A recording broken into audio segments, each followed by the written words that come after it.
Good morning, everyone. It is 9:38 here from London. So it's good morning for those here in Europe, in the Middle East and Africa. And it's good night for those in Asia, in Japan, Malaysia, Australia, Indonesia, and that part of the world. And I believe our colleagues and friends from the United States, some of them are awake, but it's very, very early morning there.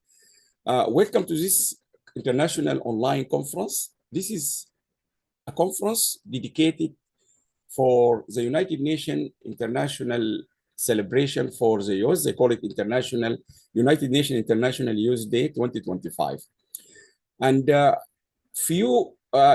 would like to welcome those also joining us either on YouTube or in Facebook from all over the world. We are very, very keen to get those, not just the young generations, everyone across the whole world, particularly those in war zones like Ukraine, Sudan, Palestine, and every place, to really be able to watch us. And we will do our best to connect these people from everywhere in the world.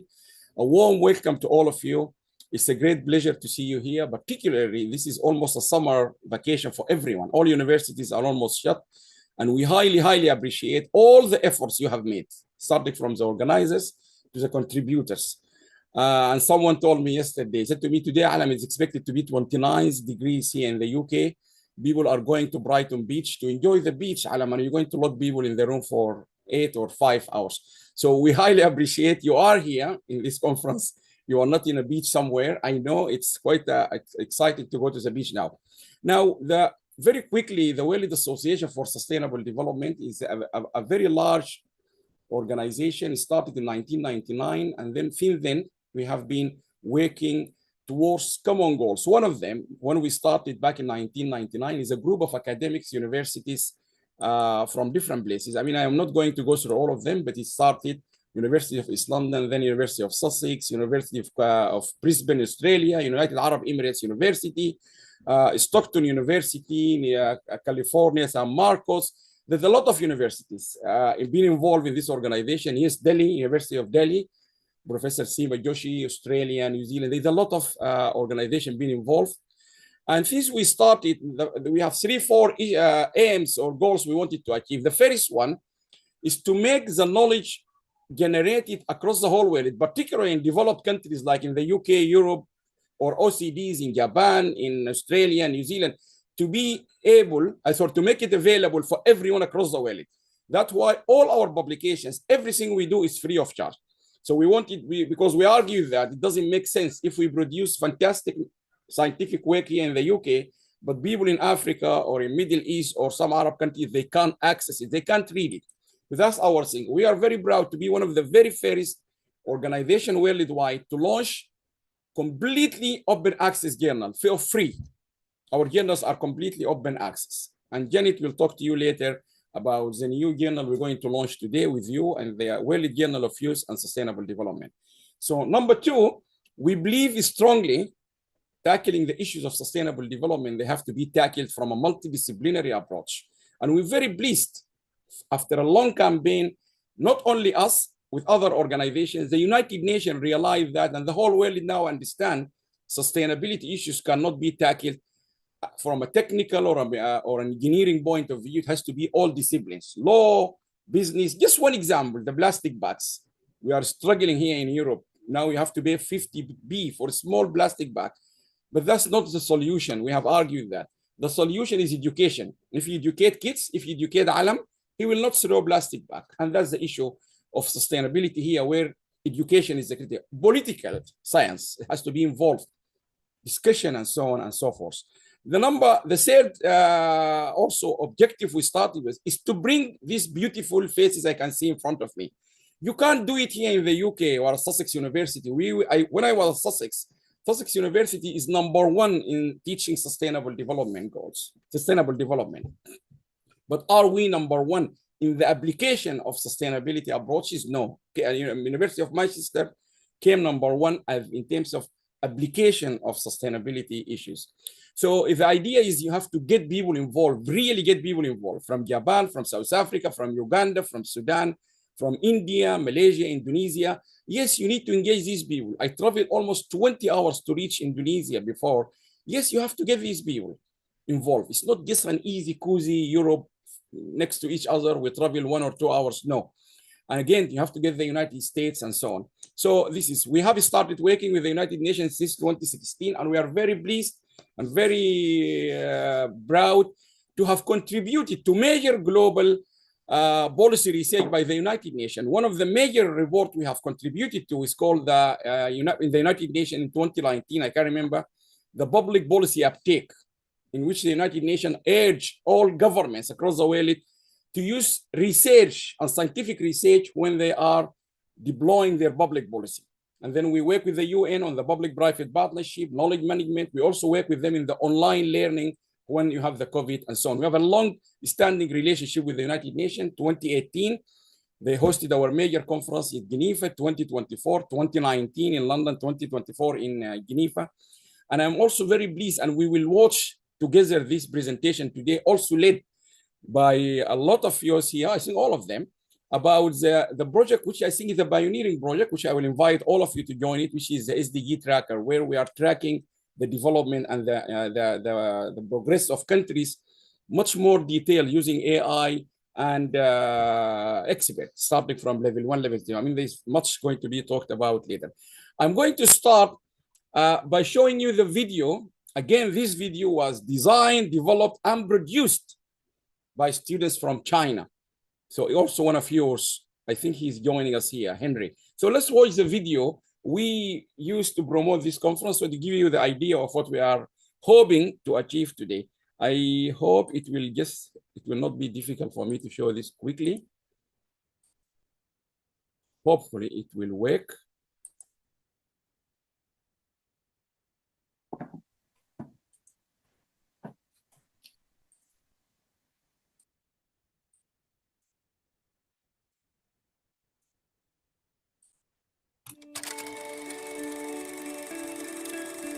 Good morning, everyone. It is 9:38 here from London. So it's good morning for those here in Europe, in the Middle East and Africa. And it's good night for those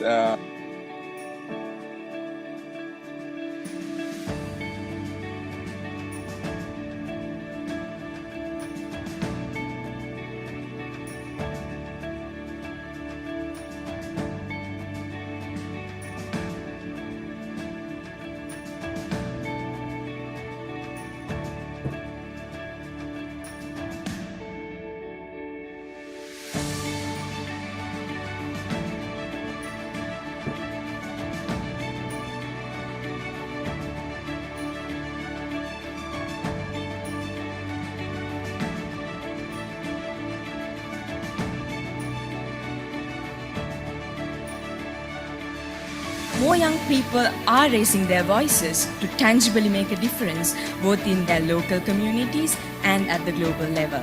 Engage our young people with sport, art, culture and digital. Equip them with the mental, physical and emotional resilience and character. And then empower them with an inspirational aspiration of further and higher education, employability or entrepreneurship.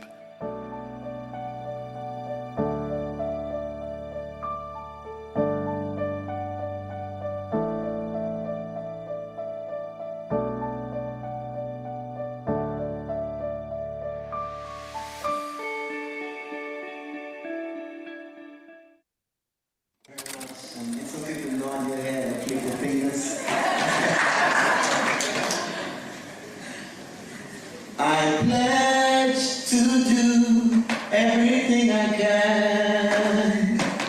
I will mitigate, I will educate. We pledge to reach every child and man. We will educate. That end video at the background of the video was recorded by a group of yours, 50 of them, in Saint Lucia in the Caribbean in 2010 when we traveled to our conference with Dr. Gail Rigobert with the government. You can see from that time, this is 15 years, they were pledging to mitigate. They were talking about this in Saint Lucia 15 years ago. Now, what we're trying to achieve here is a couple of things. Number one, we want to celebrate you, the youth, at the United Nations. I will read you what the UN is saying in their theme. But there are three issues again with the youth or the young generation. Number one, when the United Nations or this prevalent report about sustainable development officially launched by the UN Commission on Sustainable Development 1987, many years ago, they said we should all do this, what we are doing here on sustainable development for you, the young generation. So if I'm now having 2 mobile phones, we need to make sure you in the future, you're having enough sustainable energy or sources to cover the cost of this one, and you are using it wisely to help you achieve sustainable development. So everything was supposed to be done to help you to have a better future. What is happening now, you are not just a recipient of the development or the efforts we are making the old generations to help you, but actually you become the transformative agents now. The United Nations and the whole world see you as a transformative agent. You are not just a recipient of the development, the benefits of development or sustainable development. You actually the agents now. Just look to the video now from 2010. You are the one who are transforming our lives in terms of climate change, democracy, equality, and so on and so forth. Look to war zones. Unfortunately, we're still having these ugly war zones everywhere in Palestine, in Sudan, in Ukraine, and many others.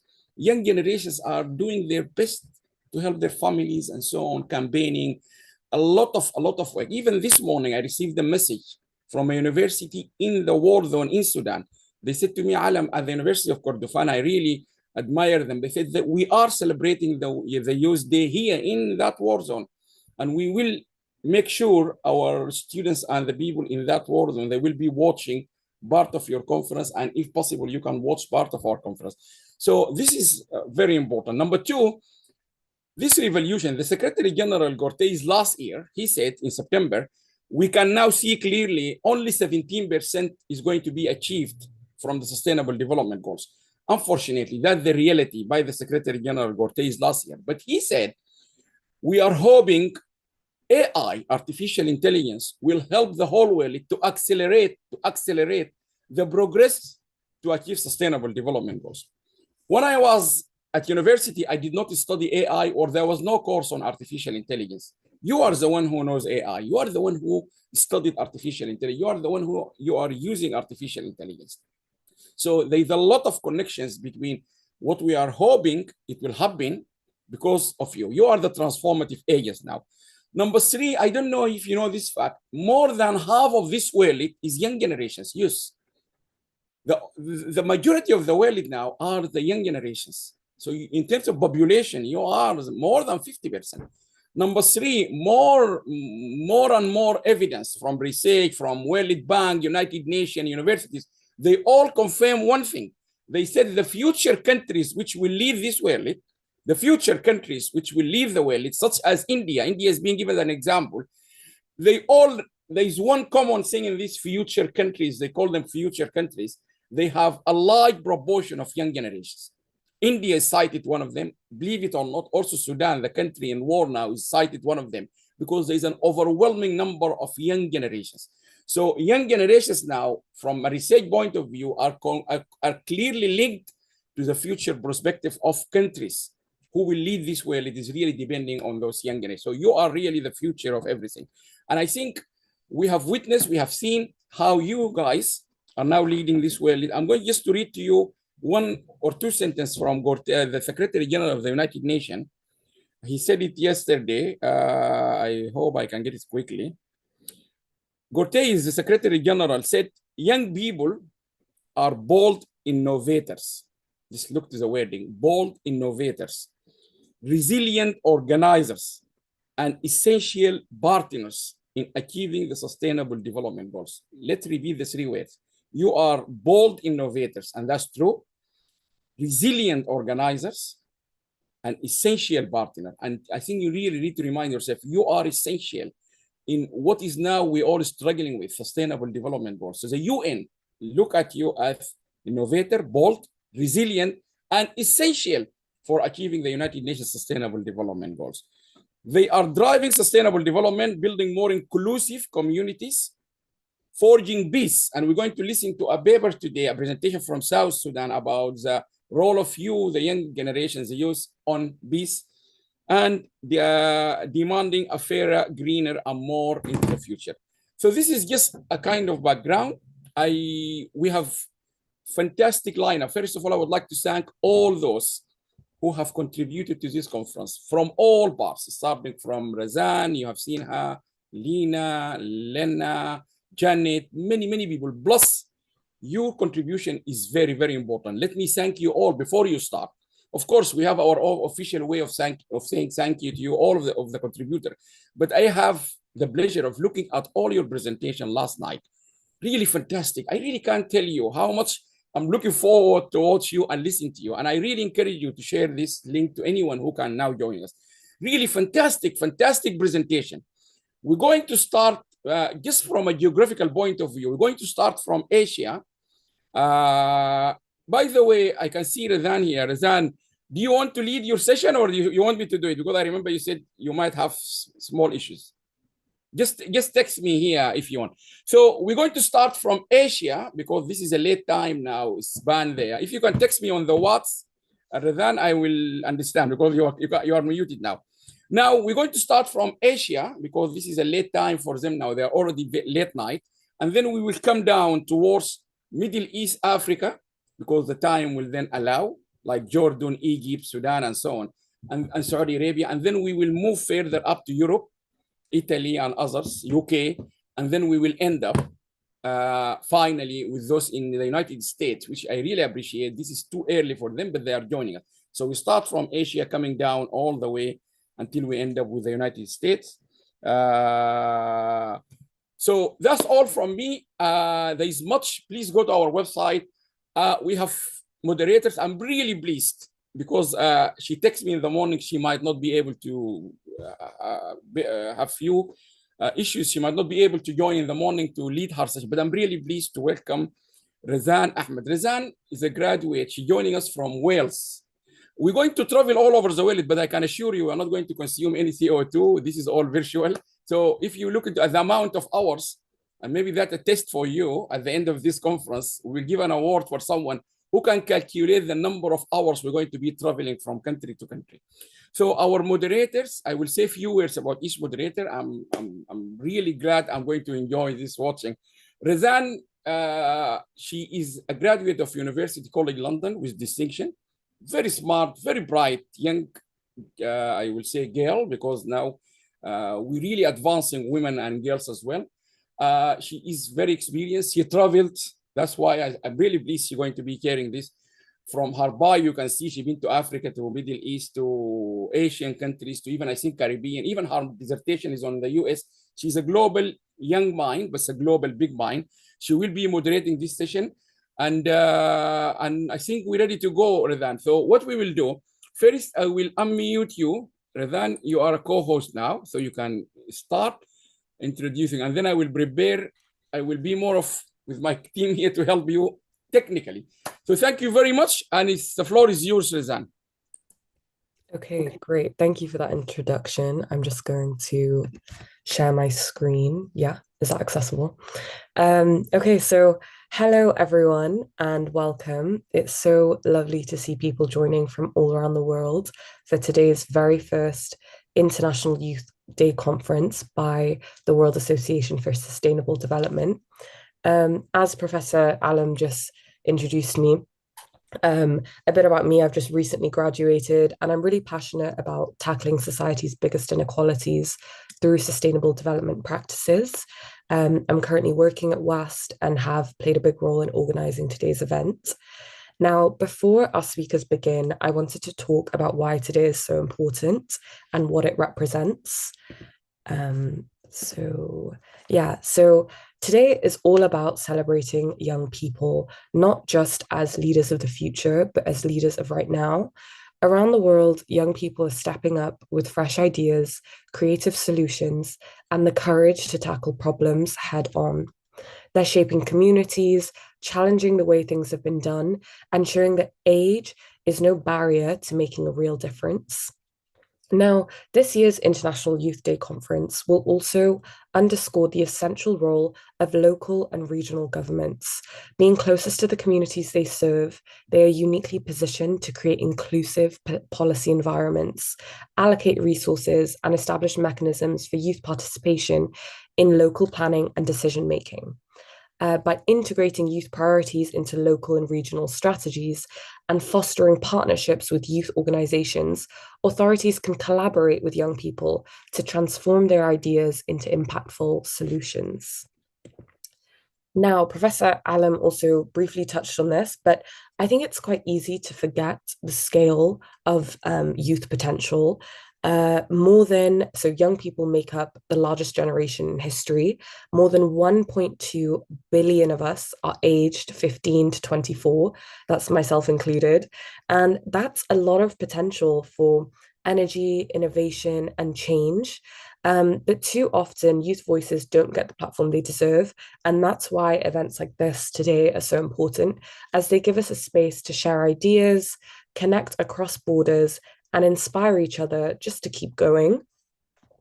Now, I also wanted to briefly touch on why this conference itself is important. So, the theme for this year's International Youth Day is local youth actions for the SDGs and beyond.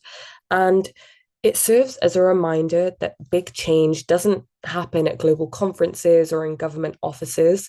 It actually happens in small community projects, in schools, in online campaigns, and in grassroots movements, places where young people are working every day to turn big goals into real world results. And these are just a few things that our speakers will touch on today. So let's jump in to session one. I'm really excited to present our key speakers to today. And this session will take us on a journey across different countries and topics, showing the variety of the ways youth are making an impact. So firstly, we'll start with our speakers from Japan, Jasmine Coates, Atoha Kawada, Sakura Tanaka, and Arden Nab, who will collectively talk about reimagining education as a lifelong, adaptive, and inclusive process, using personal experiences and the UNESCO Futures of Education framework to shape policy. Next, we'll be led by Shreya Dave, who will talk about promoting eco-friendly lifestyles for a more sustainable future, followed by Dr. Pritimoy Das, who explores mental health disparities among migrant communities in Bangladesh. And finally, Man Yi Chin will speak on the environmental and health impacts of microplastic pollution, an issue affecting people and ecosystems everywhere. So each of these talks offer a unique window into how young people are making change happen in their own way and in their own communities. So let's get started. Jasmine, I believe you can lead.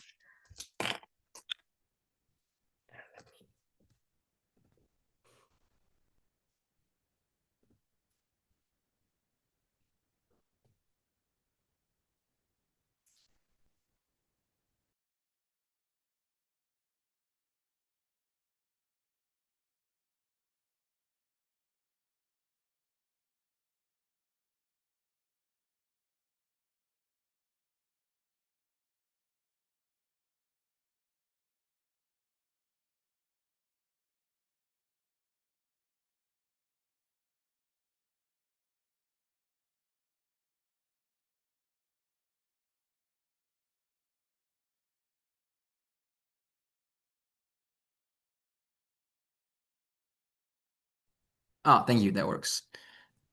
Yes. So good day, everyone. My name is Arden Knab, and I'm joined today by my group members, Jasmine, Otoa, and Sakura. We're students of the SPSF program at Sophia University here in Tokyo, Japan. Our program is basically a sustainability-focused initiative that explores sustainable practices across various majors, including business, international relations, education, journalism, and many others. Because of this, our topic today focuses on the importance of sustainability in education, because we believe that education is a crucial part of maintaining sustainable efforts and spreading global awareness on contemporary and future issues. Over the next few minutes, I want to show you why starting with education is essential if we want to address sustainability efforts to be effective, lasting, and future focused. Next slide, please. So in short, our aim is pretty straightforward, but also very ambitious. We want to introduce sustainability as a core concept in modern curricula. Why is that? So it is basically to embed sustainable thinking into values, decision-making, and societal structures from the very start. While we understand that in some countries, embedding sustainability into education can be considered a privilege, we still believe that is vital for building a truly global and inclusive approach to education. Next slide, please. So unfortunately, as we've seen in recent developments, we've seen that sustainability has begun to be being pushed further into the political background. Many companies have cut back on diversity, equity, and inclusion programs. Large energy firms that once promised green transitions are reinvesting into fossil fuels. Governments have opened up protected lands for industrial use, as the US has recently done, and ongoing humanitarian crises are often sidelined or ignored in global debates. On this shift kind of shows why we cannot treat sustainability as a passing trend or set for short-term projects. Instead, we need to integrate it into the very structure of how societies operate, and that basically begins in our classrooms. Also, when we hear the word sustainability, most people immediately think of the environment, reducing emissions, protecting forests, or combating climate change. And this focus is important, and I'm sure that you will hear many groups presenting about these issues today, but sustainability is also far more than an environmental issue. It is also a societal and cultural one, and that's where education basically comes in. Education shapes the way societies think, act, and make decisions. If we want sustainability to be more than just a response to crisis, we must teach it from the very beginning, not as a separate subject, but as a value woven into all aspects of learning. Too often, sustainability is framed as a way to fix problems we are already facing, rising temperatures, pollution, and inequality. While those efforts are essential, they are more reactive, truly. So true sustainability also requires prevention in the first place. And prevention begins where society itself begins, in our classroom from the earliest years. So schools are not only places to learn facts, they shape values, mindsets, and the way people think about their role in this world. If we introduce sustainability as a core concept from an early age, we can foster a generation that naturally considers the environmental, social, and economic impacts for their actions. And by integrating sustainability into education, we can raise generations who not only understand the urgency of today's issues, but also have the mindset, skills, and creativity to avoid creating those same problems in the future. This is about fostering long-term awareness, critical thinking, and a sense of shared responsibility. We already kind of see this today in our Fridays for Future efforts, but we believe that by integrating sustainability properly into education, we can raise this awareness and increase participation. Thank you. This spring semester, our team was all part of an advanced sustainability class led by Professor Mariama. This class used the UNESCO Reimagining Futures report as the base and focused how we can create a more sustainable environment for everyone. AI has become a central part of modern education, yet it is also one of the biggest temptations for students. Instead of banning it, our professor encouraged us to embrace it as a creative tool. For example, our assignment started reading a chapter from UNESCO's Reimagining Futures report. We took detailed notes, but instead of just submitting written summaries, we used AI image creation tools to transform our notes into visual graphic recordings. This allowed us to capture complex ideas in a more engaging and memorable way. After class, the learning didn't end. Professor Mariama would use AI video creator features to turn our discussions into short podcast episodes. We could revisit them anytime, and this blended approach made our learning more flexible, more interactive, and more connected to real life. The structure and the atmosphere of our class reflected many of the very principles that we were studying. As Sakura mentioned, we integrated digital tools to enhance our sustainable practices during our class with Professor Mariama. But we also did a little bit more than that. We held classes outdoors when the weather permitted. Now, this might seem very simple, but it was a very effective way to integrate sustainable practices into the learning environment. This was actually a student-led initiative, and it challenged the traditional curriculum structure, and instead aligned our learning with the natural cycle of the season. For example, if you look on our slide, there's a photo of all of us sitting in a circle. This was during the wonderful season of spring in Japan, when we took advantage of the weather and held our 100-minute classes on a green site anywhere within the university campus. As shown in the photo, often we would sit in a circle, and this created a more inclusive environment, enabling students to engage with one another directly, even more so than if we were to sit in a regular classroom. This, we thought, fosters a sense of connection within students, teachers, and even with the curriculum, what we were learning. Next slide, please. Our relationship with our professor was a key part of our experience with sustainable education, a theme highlighted in Chapter 5 of the UNESCO report. Professor Mariama didn't just teach the course material, he guided us through conversations, engaged with our interests, and connected with us on a human level. Sometimes this meant talking about relationship advice or even the latest online trends, things you wouldn't normally expect in a classroom. But these conversations mattered. They acknowledge that our lives outside of academics affect how present and engaged we are inside the classroom.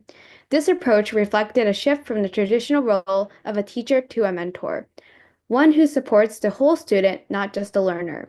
And that in itself is a step toward a more sustainable, human-centered model of education. And thirdly, as part of our final project to showcase our learning from this course, we designed an ideal classroom for high school students in Japan using AI tools. Our current learning environment, as you can see on the left, follows a traditional model of lecture in the front, empty white walls, and little to inspire interaction. Using our understanding of the UNESCO Future of Education report, we imagined the ideal future classroom for Japanese students, starting with no limitations, either financially or geographically. If you look on the right, you'll see our ideal classroom that we adapted with AI. One of the key features that you'll see is the round tables on the bottom left. Now, this was something we were very keen to include, and it's magnetic chairs and tables. Now, these tables can be linked and make a round table so that students can discuss. But if the teacher and student wanted to adapt the classroom, they could and remove the tables away from each other so students could have solo learning environments. Now, this theory was based on our own experience of circle discussions, which we found very productive. Another concept, as you can see, is a Zen garden. This is inspired by the Japanese Karen Sansui dry gardens of Buddhist temples. It's a space to offer calm and reflection, which encourages mindful learning. As you can see, these spaces are designed not just to teach, but to nurture creativity, community, and well-being within the students and the teachers. One distinctive element of Japanese educational culture is the gashuku. Originally, the term is to refer to intense training camp, often associated with martial arts, literal meaning to meet and be together. Gashuku foster both physical and mental growth while providing opportunities to build meaningful connection in informal environments. During our gashuku nearby Mount Fuji, we observed a remarkable increase in class cohesion within just 24 hours, an effect though stronger than what typically developed during a 100 minutes class held once a week over a semester in university. In contrast, in regular classroom setting, students often underestimate the value of building relationships beyond academic context. Our experience reinforced the idea that bonds formed in such immersed environments encourage young people to share their opinion more openly and engage more actively. However, we also recognize certain challenges. Participation often involves financial costs, creating barriers for some students. In addition, meaningful reflection on this experience requires guidance from professionals, such as professors, who can help contextualize the learning and facilitate constructive dialogues. So, in our conclusion, our aims draw inspiration from the principle outlined in the UNESCO report, particularly rewilding school architecture and an ageless curriculum. We examine how personal experience and diverse perspective and contribute shaping future policy and reimagining education as collaborate, inclusive, and adaptable process. Sustainability in education is essential for fostering environments that are equitable and capable of addressing complex societal challenges. By encouraging critical thinking, promoting awareness, promoting responsible action, fostering global awareness, and empowering student agency, we can collectively work towards educational system that is both adaptive and future ready. And this is for our presentation, and we would like to thank you guys for opportunity to able us to present our presentation. Thank you. Excellent. Thank you so much for that. What an excellent group effort. I believe you all delivered very, very well. And thank you so much for bringing light to a topic which, as you said, I feel as though sustainable things are often related to the environment. So I really liked how your talk is kind of slanted towards a less focused on area and a less studied area of education. And it is obviously so important and can't be overstated, really. So thank you so much. We really appreciate it. And now moving on to Shreya Dave in India. Shreya, would you like to start when you're ready?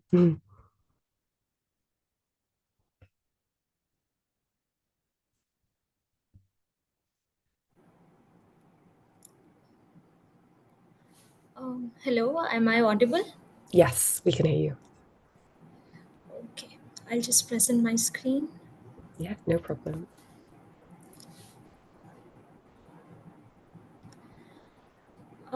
I hope the screen is visible. Yeah, feel free to start whenever. Okay. So, hello everyone. I'm Shreya Dave, a PhD scholar in the Department of Public Policy and Administration, Pandit Deen Dayal Energy University, Gujarat, India. My topic is Youth in Action, Driving Mission Lifestyle for Environment, Life, and SDG Synergy. I want to take a moment and say that this particular topic is very close to my heart, as my PhD thesis also revolves somewhere around this, and the papers that I have written also revolves around the keywords like sustainable lifestyle, sustainable development goals, the role of youth in bringing these sustainable choices in the daily life. My only motto is that I want to explore community participation and want to know more about community engagement programs and what we as a society can do to amplify sustainable actions and outline the way forward. So, this particular quote by Kofi Annan, he is the former Secretary General of the United Nations, he has explained the role of youth in a very lucid manner. He says that youth is not only the leader of tomorrow, but also the partner of today. We have heard many people talk about how our actions are going to have an impact on the future of the youth or the future generation. My only thought process is that why don't we include youth in their prime age or in their childhood or maybe when he or she is in their teens, because that is how we orient young minds to take sustainable actions. So, here I want to talk about a concept of SDG synergy and SDG trade offs. Here I have taken two studies. One study is from 2019 and the other is from 2017. The table that you can see, which is top 10 synergy pairs and top 10 trade off pairs. And here you can see the circular motion, the elements of water, land, socio-economics, climate, and energy. If I have to explain synergy in a single line, then I would say that synergy means progress in one goal favors progress in the other. And trade off means when one goal progresses, it hampers the progress of the other goal. This is what synergy and trade offs mean in a simple language. So, if we take an example, So let's take water as the main element in this particular cycle. So water provides for thermal cooling and hydropower. Now thermal cooling and hydropower means energy. Then water is used for irrigation, which means land. Then water depends on climate. As you all know, that changes in temperature, precipitation patterns, and extreme weather events directly impact the water cycle and water availability. And then water depends on socioeconomics, meaning household demand increases water use. So here what we can understand, that each and every element is dependent on the other element. This is what synergy means, that once you progress in one goal, the other goal also progresses. On the other hand, when we see trade off, then expanding, if we expand agriculture to achieve the food security, which we all know is the main goal of SDG 2, then it will intensify water consumption and deforestation, straining clean water availability, which is SDG 6, and land protection, SDG 15. So here we can see that how the progress in one goal is going to hinder the progress in other goals. So this is what the study talks about. Now, during my literature review, I found that many people have written papers on maybe SDG 6 or SDG 7 or SDG 11, so on and so forth, separately. My concern is that why don't we study the integration of the SDGs? Meaning there, for example, in this particular decade, we can see there are a lot of studies that talk about the nexus approach. Nexus means synergy, just an academic terminology. The two famous synergy or nexus approach studies is water energy nexus and water energy food nexus. So such studies, now we are focusing more on that, but still we need to focus on the synergy between the SDGs and the trade-offs between the SDG. If we know the consequences of how the action in one goal is going to impact the progress of the other goal, that is when we will be able to make correction in our policies. Now, I want to talk about mission lifestyle for environment. I mean, why did I choose life mission? And I want to correlate it with SDG synergy. So, just a little information about life. Life was introduced by India at COP26 in Glasgow on 1st November 2021. It is an India-led global mass movement to nudge individual and community action to protect and preserve environment. Now, when we think about preserving environment, we think that okay, it is a huge task, but mission lifestyle here gives us I would say gives us a chart that how our little action, as you can see in the table, that turning off running taps when not in active use can save up to 9 trillion liters of water.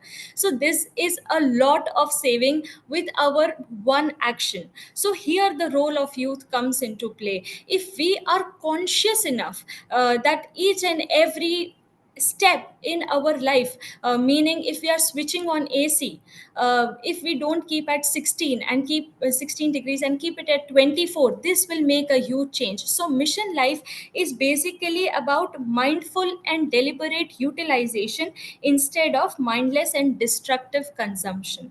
So here when the life mission talks about that, when you switch off the car, you are going to save up to 22.5 billion kilowatt per hour of energy. So it is basically making us conscious of our daily little lifestyle choices. So, mission life basically is divided into 7 categories: energy, water, single use plastic, sustainable food systems, waste reduced, healthy lifestyles, and e waste reduced. As we have all studied about sustainable development goals, we know that how much SDGs revolve around these 7 categories of mission life. For example, energy saved of mission life category is directly related to SDG 7, which is affordable energy. Water saved is directly related to SDG 6, which talks about water and sanitation, and also SDG 12 and 13 that talks about responsible consumption and production and climate change. Single use plastic talks about is related to 12, 13, 14, 15 SDGs. So this is how Mission Life is designed to accomplish SDG goals through daily lifestyle practices. This is just an example of the life actions. So basically, life has 75 individual life actions, and this is the example of the same. As you can see in single-use plastic, this is basically a chart for us to follow. For example, to use cloth bag for shopping instead of plastic bag, to carry our own water bottle wherever possible, and in the energy saved section, we can use public transport wherever possible. We can take the stairs instead of elevator wherever possible. So this is how we can make conscious lifestyle choices to save the climate and to, I would say, to reduce the CO2 emissions. Now, as we all know that we can talk about how much climate can impact with our daily lifestyle activities and everything, but we also need to talk about what is the way forward and how we can contribute, or how we, the youth that are gathered here, we can contribute in transitioning from dispose away culture to circular economy. So these are few of the points that I found are the most suitable for us to follow in everyday life. Number one is to shift in mindset and purchasing patterns. Before going to that, I just want to explain what is dispose away culture. It is also called as throwaway culture and maybe throwaway society as well, which means that if we are purchasing clothes, we wear it once or twice and then we dispose it off. And circular economy is the exact opposite of it, where each and element we use it, we reuse it, and then we regenerate it, refurbish it, and use it again. So that is circular economy. So, number one, the first point is shift in mindset and purchasing patterns. Nobody is coming us and telling us every day to do this, that, and the other if our mindset is not shifted. For example, fast fashion and overconsumption. I don't think I need to stress on this point much, as everybody present here is in my age group, and we know how fast fashion works and how trends work. But we need to shift our mindset and not give in into that particular trend. Second point is campaigns and social media. Now, in Mission Life, there are many eco clubs run on social media, and there are many campaigns. Also, these campaigns are in the universities and schools. So, this is one of the good suggestions and also a good platform given by Mission Life, through which we can contribute our part in climate change. Third point is community engagement, which is tree plantation drive or maybe cleaning the rivers drive. Then it is collaboration with educational institutions, schools and universities taking pledge. Now, in Mission Lifestyle for Environment, these schools, universities, communities, as well as individuals, they take the life pledge, which is we take a pledge to protect the environment, to preserve the environment, to take sustainable actions. So through this, we are making ourselves accountable and responsible to the environment. So this is one of I would say one of a good academic way to involve children also in shifting, in building circular economy. Then being vocal about it, exactly what we are doing right now, which is example WASD conference. We are right now, we are here, we are talking about it, we will write about it, we will publish about it. So this is how we can reach the mass, because sustainability is not for classes, it is for masses. We need to include the mass, and such conferences are a way to it. Then the last point is that working with NGOs and self-help groups, this is the most conventional way that we can reach out to the society. Um, Whenever we talk about environment, whenever we talk about sustainability, we always have this thing in mind, that what our single action can do to change the environment, or to bring a change, or bring a positive change in the environment. Though I have given many examples for the same, but yet there's a feeling that, okay, if I am going to switch off my car on the traffic signals, or if I am going to if I'm going to repair my leaking tap, how is it going to help the environment? Or if I am conscious enough, is is it enough? So there is where this quote comes into play, that never doubt that a small group of thoughtful, committed citizens can change the world. Indeed, it's the only thing that ever has. We here as a group of people, we are the committed citizens who can change the world, and we can write, talk about it, and we can reach to the masses. So it's never that what our single change can do, it's just that we need to change ourselves and bring a change in the mindset. So last but not least, I want to thank the WST conference organizers for giving me this wonderful opportunity to talk about the topic, to talk about what I feel, and I'm grateful for this opportunity. Thank you so much. Yes.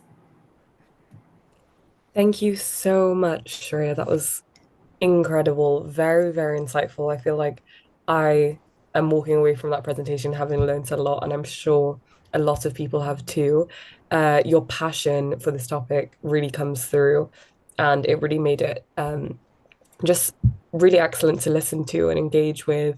And you really have a great skill of bringing quite like analytical, complex ideas and breaking it down into understandable, kind of smaller things that the general people can understand, which is incredible. Thank you so much. That was very insightful, and we really appreciate you joining us today. Thank you so much. Thank you so much for hearing me. No problem. And now we will swiftly move on to Dr. Pritimoy Das from Australia. So, Dr. Das, feel free to go ahead whenever you feel.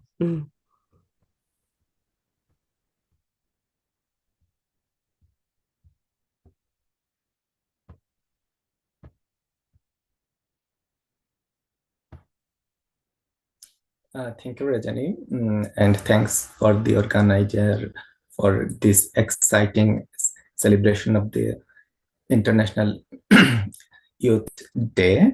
So, can you just confirm that you can see my slide? Yeah, we can see them. Okay, that's great. So, good day, everyone. I am Dr. Pritimoy Das from Federation University, Australia. I am honored to speak on the theme of International Youth Day, local youth actions for the SDGs and beyond. In celebration of the United Nations International Youth Day 2025, with World Association for Sustainable Development and its partners across the world, today I am presenting local youth actions for reduced inequalities, addressing mental health disparities among Bangladeshi migrants in Australia, which directly aligns with this crucial theme. The theme of 2025 International Youth Day is deeply aligned with the World Programme of Action for Youth, which sets a policy framework and practical guidelines for national actions and international support to improve the situations of young people.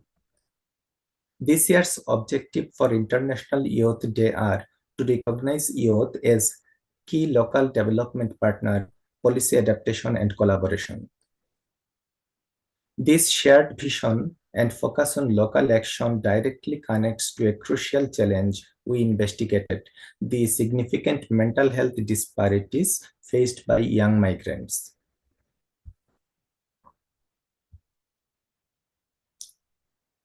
Back in 1946, the World Health Organization defined health in its first constitution as a state of complete physical, mental, and social well-being, and not merely the absence of disease or infirmity.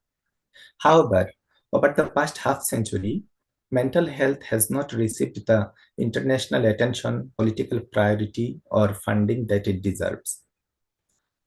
In Australia, it is estimated over 1 in 5 people experienced a mental health disorder in the previous 12 months. Among the leading diseases in Australia, mental health issues ranked just after the coronary heart diseases and musculoskeletal problems. One unique feature of Australia is that it is a multicultural country with 30% of the Australian population are overseas born.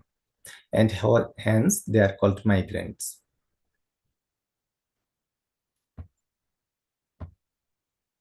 Bangladesh is a small country in South Asia. The number of Bangladeshi migrants in Australia has been increasing rapidly in recent years. Despite the large number of Bangladeshi migrants living in Australia, there is limited information on common mental health issues among them. The lack of understanding makes it difficult to address the roots of distress within this population. To truly understand these challenges, we need to unpack the roots of this distress, starting with the prevalence and the key risk factors investigated. In 2023, we enrolled 196 Bangladeshi migrants from all over the Australian states and territories. Their mean age was 40 years, male represented slightly higher than female. Most of the participants were from Victoria and New South Wales, where 80% of Bangladeshi migrants reside.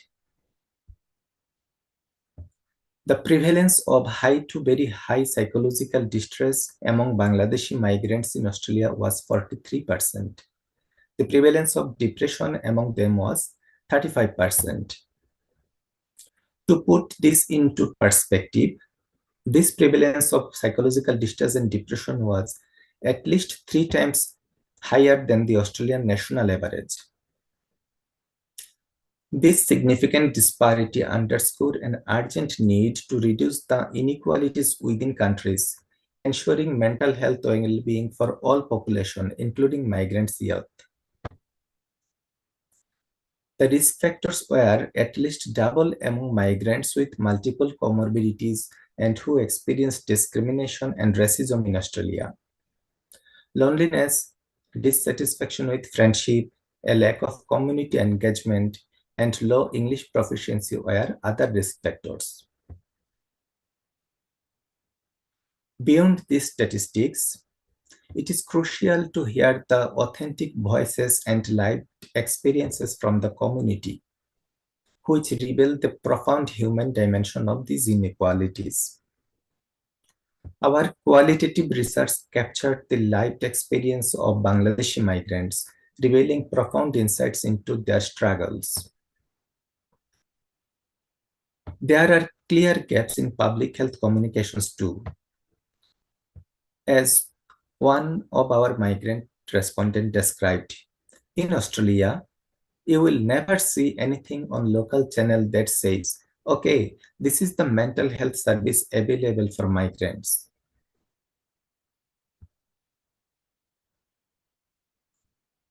Despite these immense challenges, we also found incredible resilience and existing coping mechanisms within the Bangladeshi migrant community, which offer valuable pathways for localized interventions. These include informal coping strategies such as relying on family and friends, support, and engaging in religious practices. We also observed innovative self-help methods like using affordable online counseling sessions from Bangladesh and smartphone apps, which indicated willingness to seek support if accessible and culturally appropriate. These existing coping mechanisms offer valuable insights for developing culturally relevant formal support service and multi-stakeholders collaborations. It is now well known that over 65% of SDG targets directly relate to local governments, and empowered young people are catalysts for innovation and resilience in the communities. Our research directly supports the International Youth Day objectives, especially SDG 10, reduced inequalities, by focusing on local mental health challenges faced by young migrants. It provides actionable recommendations for local governments, community organizations, and healthcare providers to empower migrant youth. For example, youth-led community groups can create safe spaces for dialogue on mental health, leveraging their unique insights into local needs. This vital work concludes with a clear call to action for International Youth Day, outlining our shared responsibility to empower migrant youth. Governments must integrate youth perspectives into policy formulation and local planning process, and invest in youth capacity building and infrastructure. International organizations and civil society are encouraged to support youth-led and youth-serving initiatives at the local level and foster enabling environments that uphold youth rights.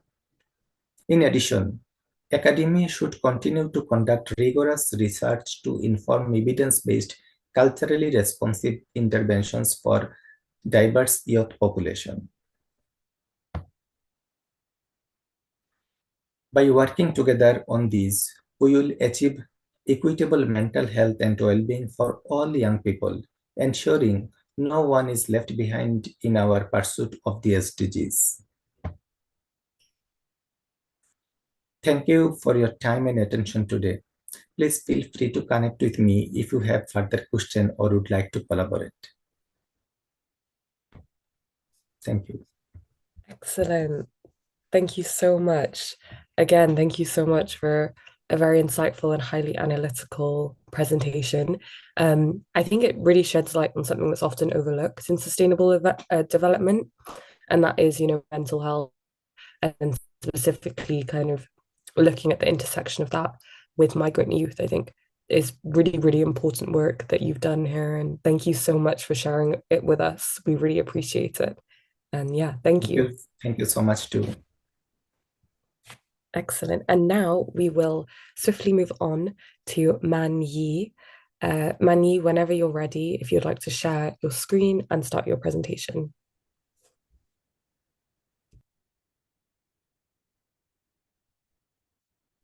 Can you see it? Yep. My name is Mani, and I'm currently a PhD candidate and also a young researcher in the Faculty of Science and Engineering from the University of Nottingham, Malaysia.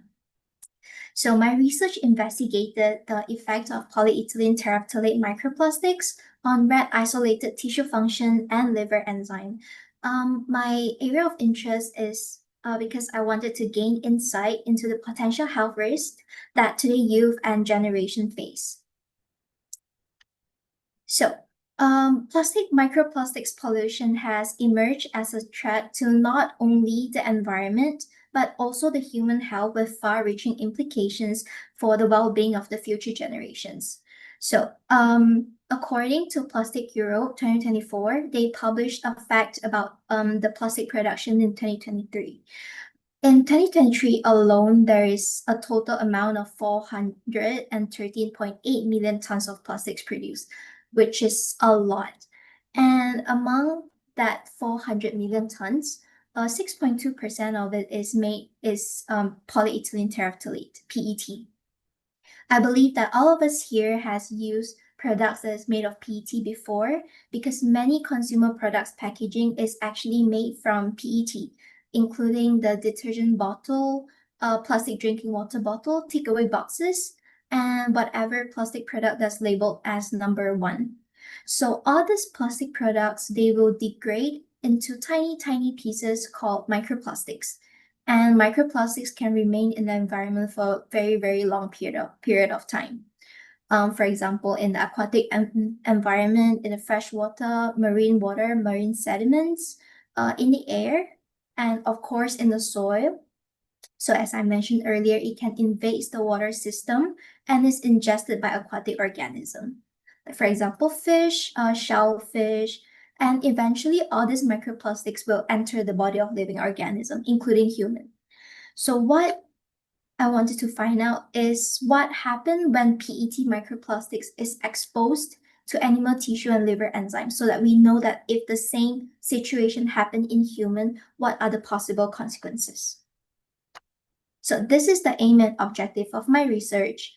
My main aim is to investigate the effect of PET microplastics grinded from plastic drinking water bottle on rat isolated tissue, specifically the blood vessel of aorta, the airway, trachea, and also the bladder, and also to see what is the effect of PET microplastics on liver enzyme activity, specifically the CYP450 enzyme, which is an enzyme that preoccupy in the liver, specifically these 3 isotypes. So how do I carry out my experiment? First, I will grind plastic drinking water bottle labeled as number 1 into microplastics into powdered form, and I will subjected them into multiple characterization tests with various analytical technique such as FESEM, EDX, and FTIR. And next, I will incubate these microplastics with the 3 types of isozymes that I mentioned earlier using the screening kit bought from Live Technologies. On the other hand, the Sprague Dolly rats, which are the white rats, will be purchased from University of Kebangsaan Malaysia Animal House, and they will be sacrificed on the day of the experiment, and the tissue will be excised and cut into segments or strips, depends on the tissue type. And the tissue will be incubated for 22 to 24 hours with microplastics prior to the organ bath experiment. So on the right-hand side of the screen, this is the example of the organ bath experiment setup. So if you can see my mouse, not sure, but you can see that the tissue will be either hooked or tied to a metal hook and connected with a surgical string all the way out to the force transducer. So this force transducer can actually detect any changes in the tension. For example, if the tissue contract or relax, then we can detect the signal, and then the tension or the signal will be captured by a data acquisition system and further showed in a laptop. So why I wanted to grind the microplastics from drinking water bottle, because I want to make sure that they are actually made of PET. So by assessing the FDIR spectrum, I confirmed that yes, this drinking water bottle, our one-time drinking water bottle, is actually made of PET. So I compared the FDIR spectrum with online databases called OpenSpeci, and it confirms that the drinking water bottle are indeed made of PET. Next, I subjected them under a microscope called a field emission scanning electron microscope, FESEM, and we can see that the morphology of this microplastics particle were found to be in the forms of fibers and fragments. Some of them has longer stretch, which are fibers, and then some fragments type. So the average length and width of this microplastics particle are 85 micron and 21 micron respectively, and they are actually corresponded to the size of microplastics found in human body, such as in the blood, in the liver, and also in the lung. So after I incubate the microplastics with all different type of tissues, these are the results that I obtained. So we actually find out that it actually causes an enhance in the relaxation of the aorta. So if you can see at the 1 mg per ml concentration group, the control tissue actually relax lesser than the test group. However, it is interesting to note that there is no significant changes with 0.3, the lowest concentration group, and the higher concentration group. So we also tested it on the aorta contraction, but there is no changes in the aorta contraction. The second tissue that we tested are trachea. So just like what we see in aorta, it actually shows reduced contraction, but it also happened only in the lower concentration group. So in the first 2 graphs at the top of the slide, you can see that actually the control tissue contract more than the tested group. So this is interesting because if the trachea has a reduced contraction, it can lead to accumulation of mucus in the body, and it will increase the respiratory infection risk. However, when we tested on the trachea relaxation, there is no significant difference. And move on to the last tissue that I tested. On the bladder contraction, similarly to the trachea contraction, it shows us reduced in the magnitude of contraction, but similarly, at the higher concentration, there is no significant effect. So we found out that the effect of microplastics is only observed in the lower concentration groups throughout the 3 different types of tissue. We speculate that this is because the microplastics can disperse better and also interact better with the tissue, and a lower concentration of PET microplastics is less likely to aggregate, so allowing more effective contact.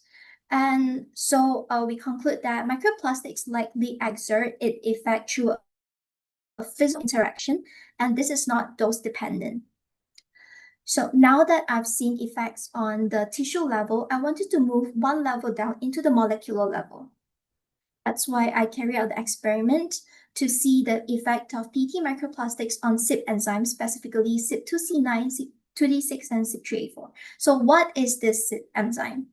CYP450 enzyme is a superfamily of a group of protein that are predominantly occupies the liver. And this protein is actually very important because 6 out of 57 of these isoforms to date are responsible for 90% of drug metabolism. So imagine if this is compromised, means that our body wouldn't be able to metabolize drug as efficient.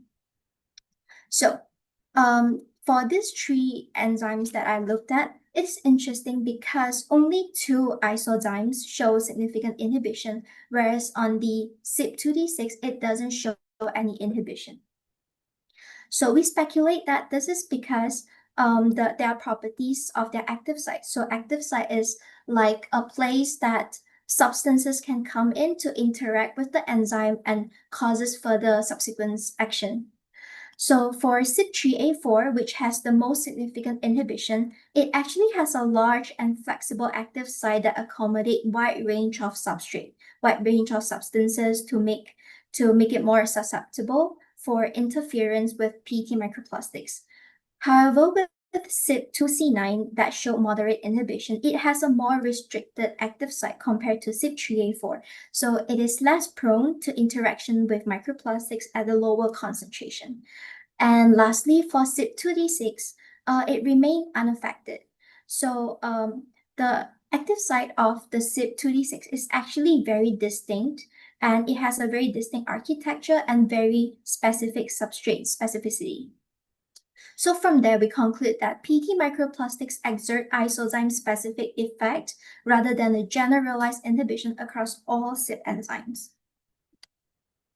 So to conclude my result, we found out that the acute exposure of PET microplastic to tissue did not impact the aorta contraction, trachea relaxation, and bladder relaxation. However, it changes the tissue function. For example, it increased aorta relaxation, reduced trachea contraction, and reduced bladder contraction. And on the other hand, with my enzyme study, it showed that microplastics selectively inhibited some of the activity, but it left other isozymes activity unaffected. And this difference may be related to steric hindrance effect, binding at other sites, or the properties of the active site that I mentioned earlier. So all this disruption could worsen disease in vulnerable patients by impairing normal tissue function and disrupting the detoxifying system in the liver. So what is the next step from my research now?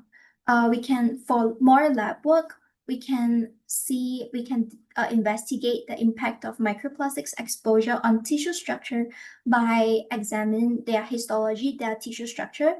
And also we can have some mechanistic study to explore exactly how these microplastics interact and affect tissue function.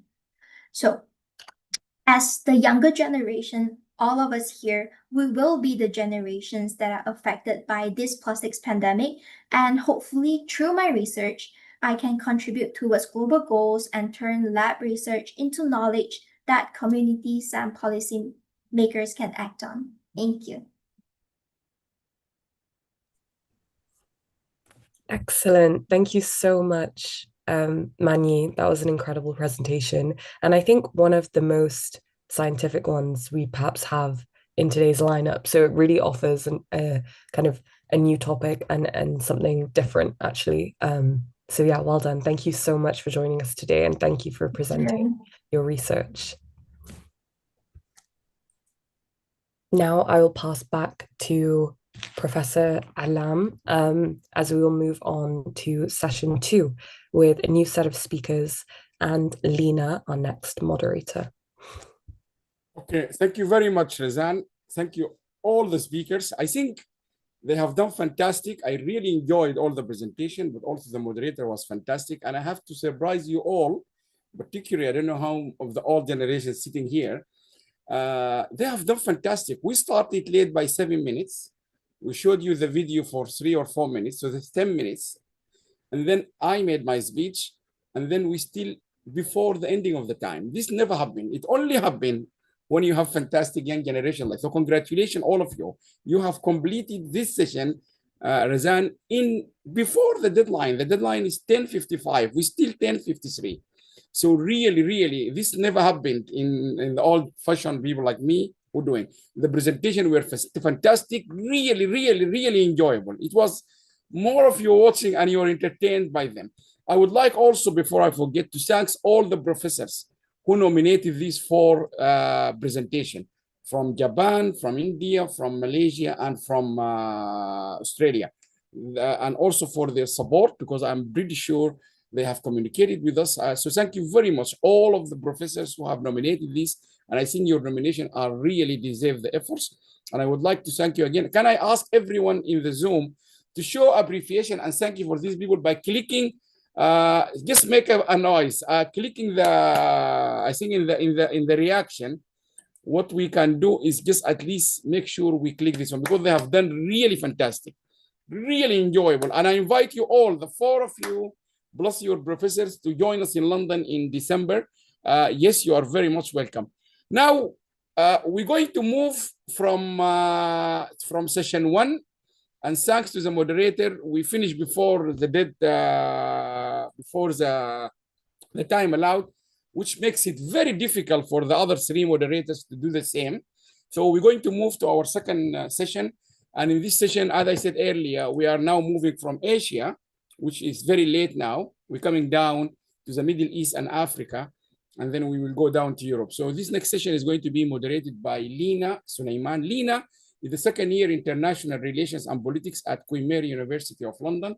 She's one of the really rising stars we have seen in the last year. She has volunteered. She's been involved even in our last year conference with the United Nations in Geneva. She's a very global, again, the same like we said about Razan. Lina is also a very global mind. She met, she involved, she wrote, she's now involved in the SDG Tracker project, which is really very important project. Lina, the floor is yours. I think we already gave you. Yes, before that, let me, I think I can just see them now. Sorry, Lina, I'm really sorry. Now, those from, I can see them really, we admire this. Dr. Amal Khalil, this is a university in Sudan, in a war zone. They are joining us. We can see you, by the way, Amal Khalil, Dr. Amal. Yes, Prof. Alam, I am here. Yes, we can see you. Very pleased to see you, by the way. Yes. Thank you very much. I have a critical issue, a laptop, but I attend them by my phone. This is really impressive. This is now in University of Kordofan in Sudan, right? Yes, now we are in University of Kordofan. Say hello. Wallahi, we say hello to all those guys. Really appreciate this. Really appreciate it. You're doing fantastic work, Professor. Thank you. Yes, by the end of this conference, we have a celebration. You can attend it. We will, with great pleasure, and we will do our best. We hope to see you. Really, this is grateful. I mean, this is a university in the heart of the war zone now in Sudan. And please, if anyone following us from Ukraine, Palestine, all these war zones, young generations, we would like to show you, to bring you here. Thank you very much, Dr. Amal. Thank you. Thank you all of you guys there. Thank you very much. Very nice to see you. Very nice to see you. So now we will move. I think we have we have a paper about the role of youth in, where are we? Let us just make sure. Now, Lina, the floor is yours. Sorry, I jumped because I just saw them here on the screen. That's fine. Thank you, Prof. Alam. Hello, everyone. A warm good morning, good afternoon, and good evening to everyone joining us from all around the world. I'm so glad you could join us today to celebrate the UN's International Youth Day.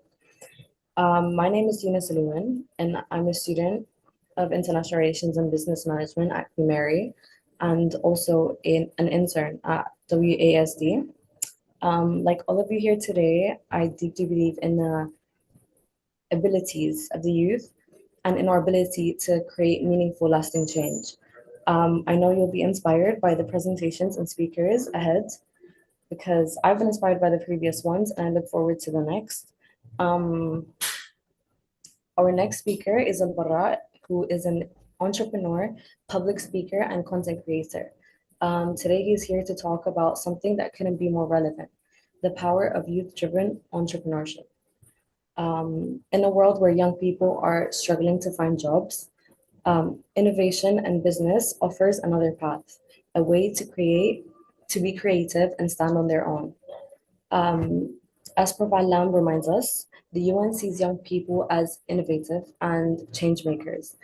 Entrepreneurship is the stage where those skills shine and real change begins. So please join me in giving Al-Bara a warm welcome.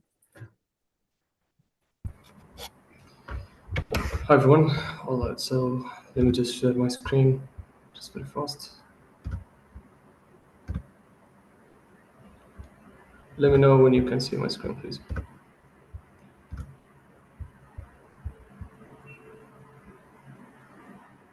Do you see my screen?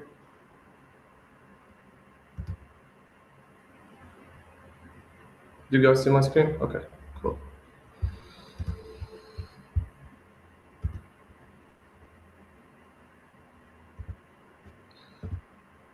All right, so I'm gonna start this by saying, if you don't mind interrupting, there is a small, can you see that line saying app Zoom? Can you get rid of that on the screen so you can have a very clean video? This one? Sure. Yes. Okay. Thank you very much. Sorry for interrupting. Sorry. No, sure. Okay, so I'm gonna start this speech by saying that I'm not ready to talk yet because I'm tired of the same story every time. I graduated some few years ago, read books, took courses, tried all my best to find a good job. And it was so hard to find an opportunity, especially in some few countries like the Middle Eastern countries, Africa, and even some European countries. So the bad part that millions of students are facing this problem every year. Traditional industries are saturated or shrinking. By the way, I'm not against traditional businesses. But let's be honest, traditional businesses are limited by geography. Growth is very slow, not designed to scale globally. By the way, it's two parts. Part one is the business owners. Business owners are not earning good money. The second part, students are graduating. Millions of students are graduating every year, and they are not earning good money, or they are not finding any jobs. All right, what is the solution? So let's think Uber. Uber did not open any taxi offices. Uber, they empowered millions of drivers all over the world to start earning money. Mixed miles, they are connecting millions of exhibits globally to meet and earn. They are providing a system for exhibits, local groups in every city, and helping them to meet and earn. Airbnb, they made a lot of people to earn by renting unused rooms. So we need to change the way of thinking, the way that we open a good business model, a scalable business model. The good part that scalability is available for everyone. Digital products scale instantly. Tools are free or cheap. Anyone can launch without permission. Social media is available for everyone. It's easy to post content and to reach the world. So, how do we need to think? First, don't just open a shop. Think of building an e-commerce platform for shops. Don't just perform. Build a digital platform for artists to monetize directly. Don't just cook. Teach recipes online, sell cooking courses or kits. Don't launch a clothing brand, create a marketplace for local fashion creators. That's the way that we need to think. So this is the most important slide. What do we need to do? Let's take one step back.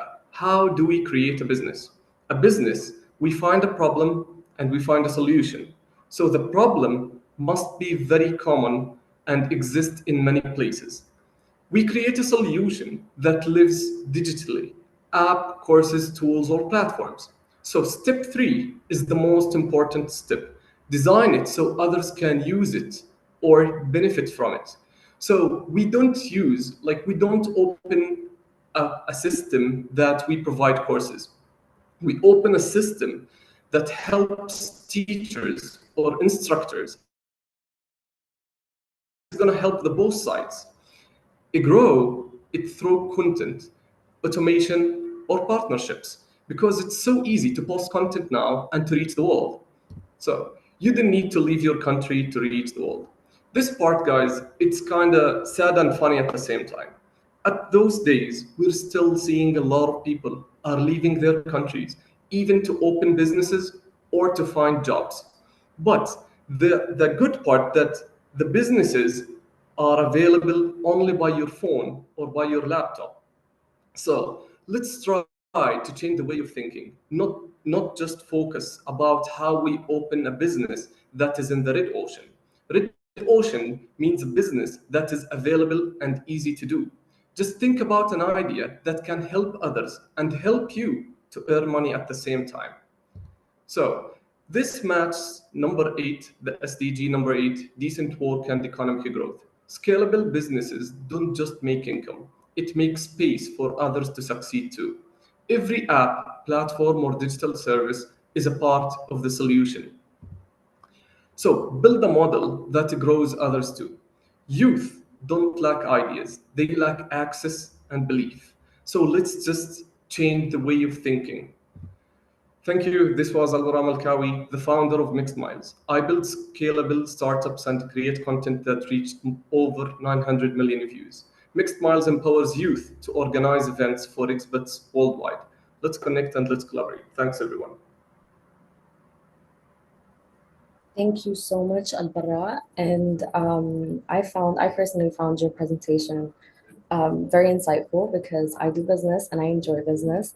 And I hope that one day, I could use your presentation as something that could inspire me to, start my own business and other people like me today.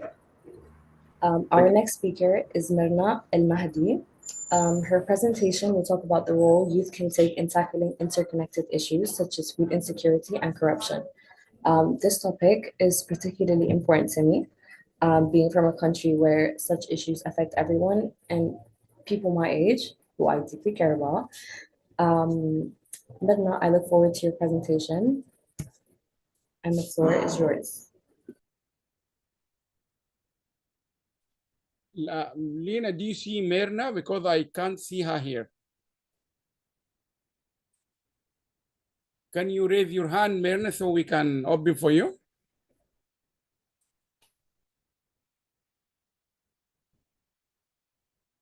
I'm not sure. Do you see her, Lena? Mirna, can you raise your hand so we know you, so we can?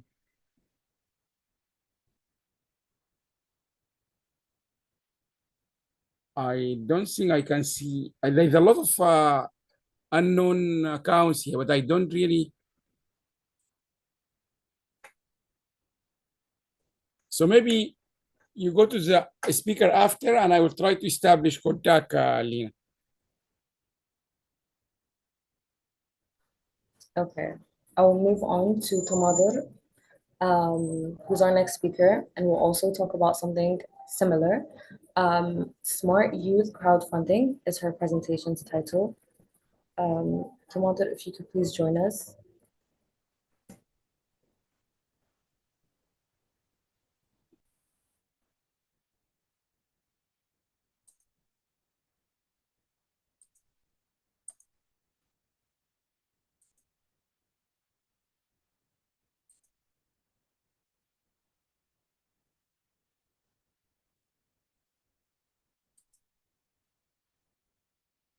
You are unmute yourself and start. I think you are you are permitted, Tamador.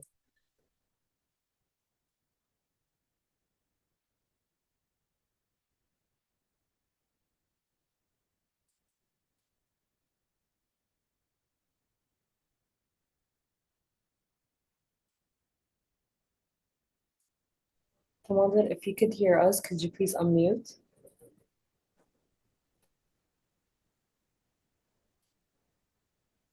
Okay, is my voice clear? Yeah, we can hear you. We can hear you. Okay. Thank you. So I'm just gonna share the presentation. You just give me a minute. Take your time.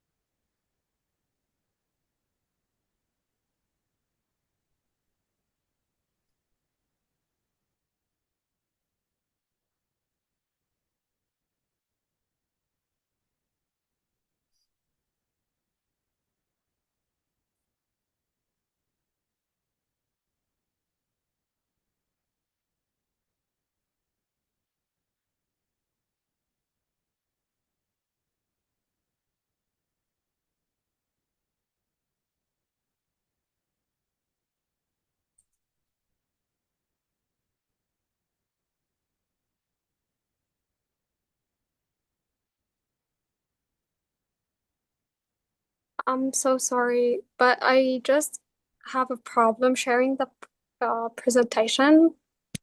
Are you sharing your screen? No, just Okay, could you try to do that by sharing your screen or? so wait.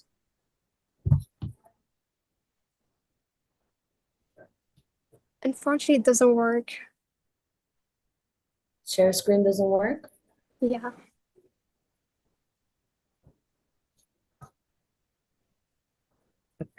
One second.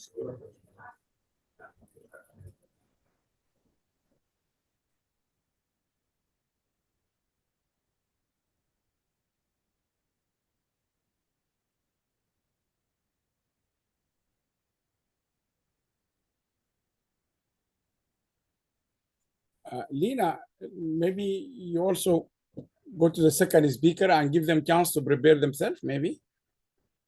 I was gonna share her presentation Okay. for her.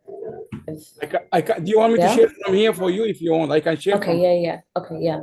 Okay, that's fine. I will do that. Just 1 second. Okay, thank you.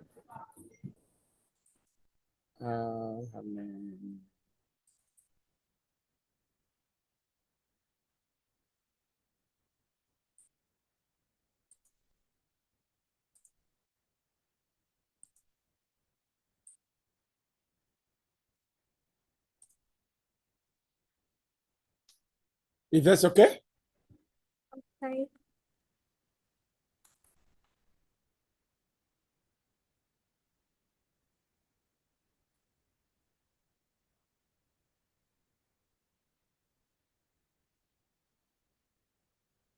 Okay, so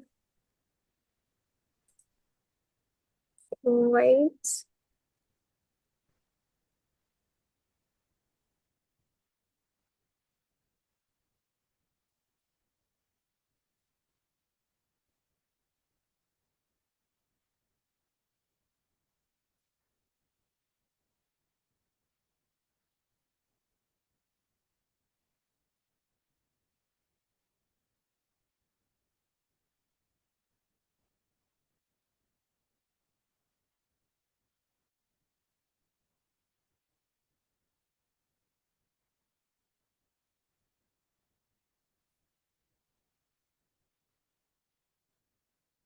Just tell me when you want to change.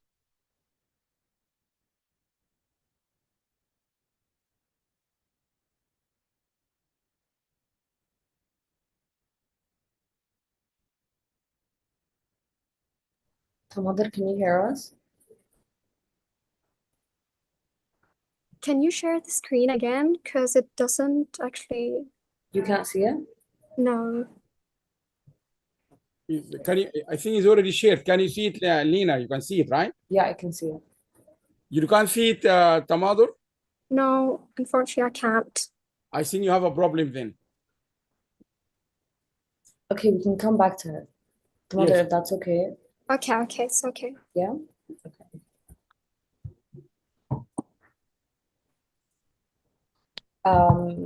Our next speaker is Dr. Carlos Boyalara.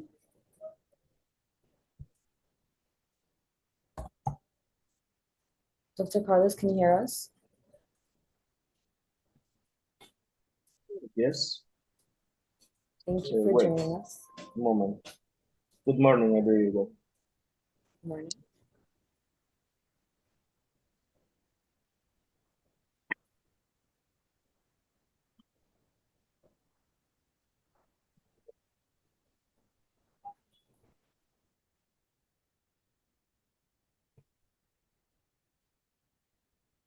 Can you see the presentation? Yes. Good morning, everyone. My name is Dr. Carlos Boyalara from the Instituto Técnico Superior Especializado en Panama. Today, I will present research about how embodied learning and educational robotics can help develop computational thinking in young women in technical education. We can focus on sustainable development. The main topic of our research is whether it is possible to effectively develop the computational thinking without starting with conventional programming or coding.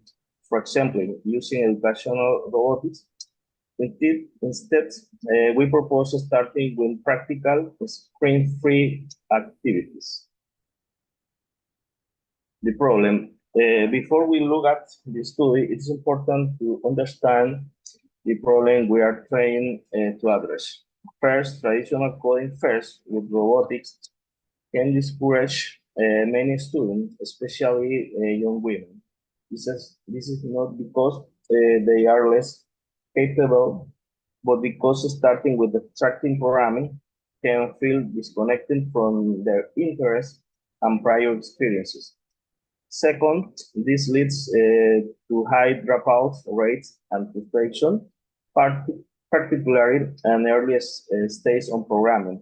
When students struggle at the beginning, they may lose motivation before they discover the creative and problem-solving aspect of the technology.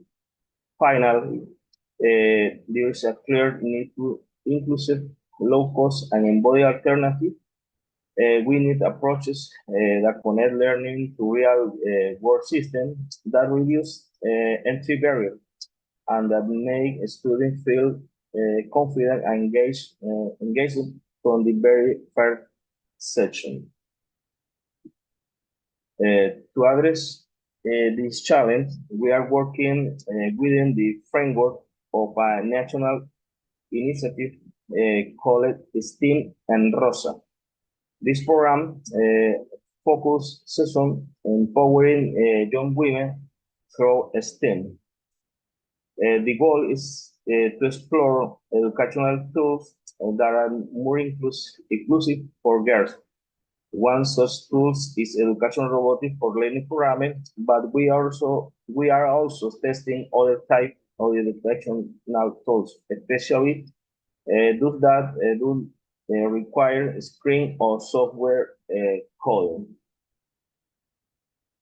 Within the STEAM and ROSA, we are conducted research on embodied learning with this relationship with computational thinking. In embodied learning, students engage physically with material and system. This approach allows us to identify which tools can foster key aspects of computational thinking, such as problem decomposition, argument reasoning, critical thinking, and data representation, without the need to begin with code. We also aim to demonstrate that there are tools for introducing programming concepts without the use of the screen. These tools are often more inclusive and engaging for girls, particularly in the earliest stage of their technical education.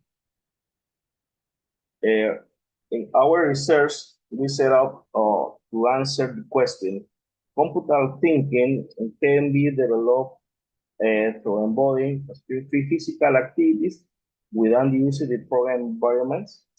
When we reviewed the state of the art, we found a study that directly combined computational thinking, embodied learning with education robotics, and street-free tools focused on technical education for young students. This gap in the literature gave us the motivation to design and test our own approach. Our methodology compared two educational tools. The first was a conventional education robotic platform. The RoboMaster is one. In this control group, students programmed to robotics using only Scratch, a block-based programming environment. This approach represents the typical code-first path, the development computational thinking. Therefore, it's expected that the student will enhance this thinking. The second was a new approach using feature technique green energy kits. These are the non-robots, but building blocks that the student use to construct a solar vehicle and wind power plants. After building them, a student have to explain the construction and use an operation using pseudocodes. To do this, they have to divide the problem, analyze it, correct construction error, and generalize solution skill that coincide with the aspect of the computational thinking. The learner seek to answer the research question and quantify the extent to which computational thinking is enhanced. The experimental group worked with the embodied learning approach using feature technique green energy kits. The student built electric vehicles, solar power system, and wind power plants. Once the construction was complete, they described both the assembly process and the system operation using pseudocodes. This process required them they break down the problem in smaller part, analyze each step, correct construction error, and generalize their solution directly engaging several core facets of computational thinking, but without any screen or programming environment. The control group working with traditional education robotic approach using RoboMaster S1 of activity were screen-based using Scratch block programming to control the robot. Student design and tested movement sequence to complete navigation and task challenges. This methodology is already well established for promoting computational thinking, since it directly trains a skill like algorithm precision, pattern recognition, debugging, and optimization. In this picture, you can see the participants coding the robots, testing their program, and use their strategies to achieve the desired behavior.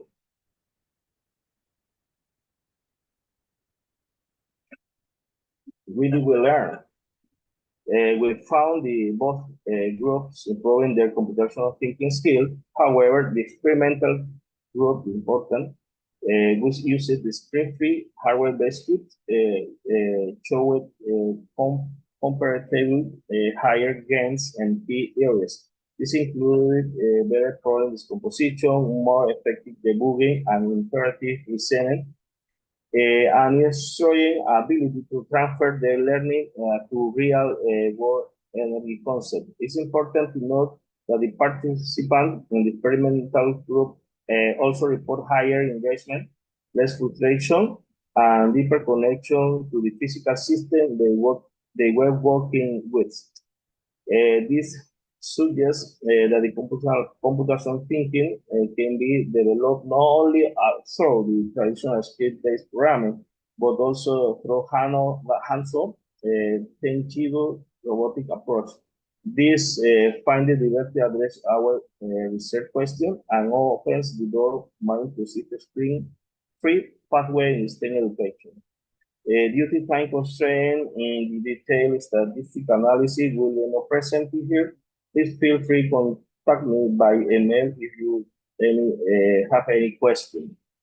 In slide, we highlight how our findings align with the Sustainable Development Goals. Our results show that it's possible to introduce a girl to code even with screen-free educational tools, expanding the traditional scope of the computational thinking.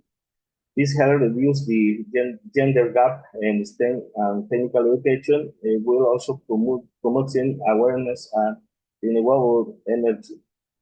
By engaging students in hands-on problem solving and innovation, we prepare them to become local agents of the change. This project directly contributes CDG 4, 5, 7, and 9 goals. We want to end with a simple but powerful idea. You don't need code to start thinking computationally. When you start with your hands, your mind follows. This is precisely what STEM and Rosa has demonstrated. Our goal is to expand this project both nationally and internationally. To do so, we are actively seeking partners and funding to make this expansion possible. And we hope to secure that support soon. We believe in inclusive, evidence-based education that equips young people with the skill they need to thrive and rapid changing world. STEM and Rosa is a proof that when opportunities are accessible, talent emerges everywhere. Thank you for your attention.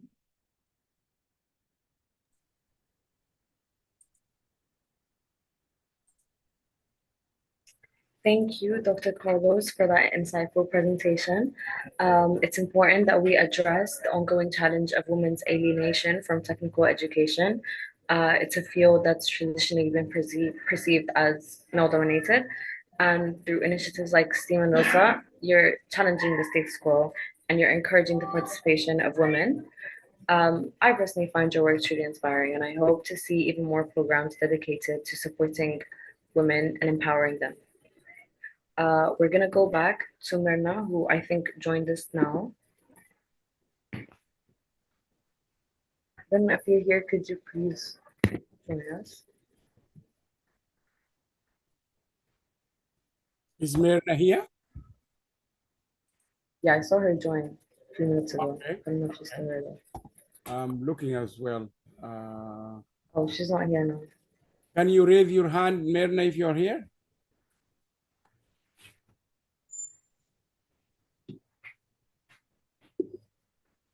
What about Tamadur? Is she able to do Mother, now? are you ready?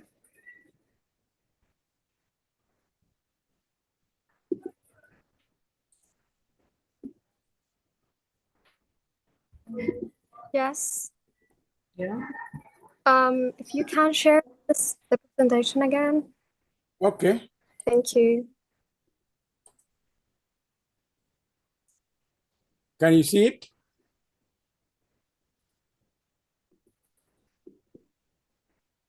Mother, can you see the presentation?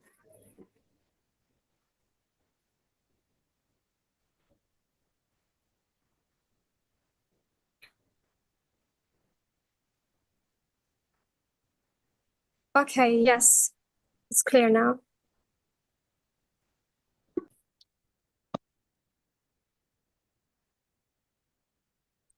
So, hello everyone. I am Tamadram Teri, a recent graduate from University of Hafiz in Saudi Arabia, majoring in financial management. I'm honored to share my presentation with you today to introduce Takamul, a smart youth crowdfunding platform designed to unlock the potential of young entrepreneurs. So first and before we dive in, I'd like to start with the name Takamul. Takamul is an Arabic word that means integration and synergy, and that's exactly what the platform does. We bring together two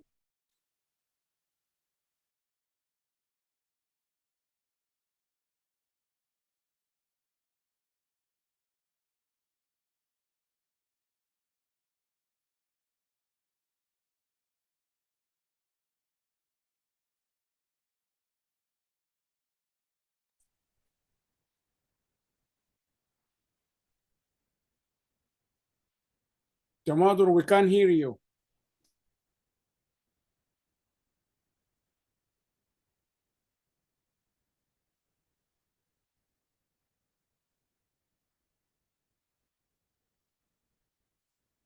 Lena, can you hear her? No, I can't. Yeah. Tamadr, can you hear us?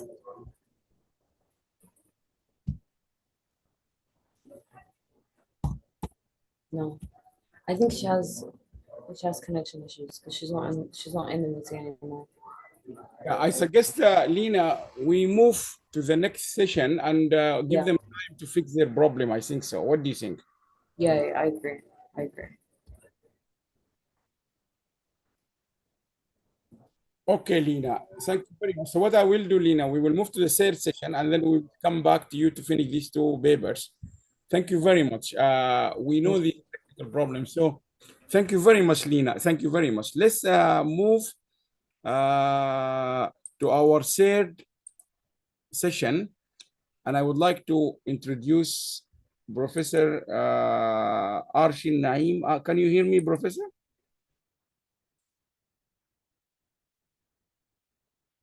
Can you unmute Professor Naim?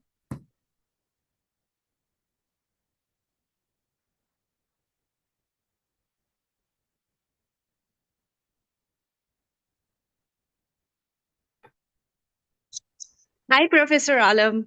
Hi, yes, we can hear you, Professor. Very nice to meet you. But we can't see you. You know that we are not on camera, right? Yeah, I'm not on camera. Can you give me just 2 minutes to fix the camera? Yes. Fix your camera. Just 2 minutes. No problem. Take your time.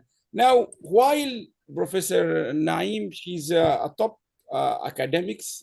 She is in the top 2% cited academics in the Stanford list of top scientists cited.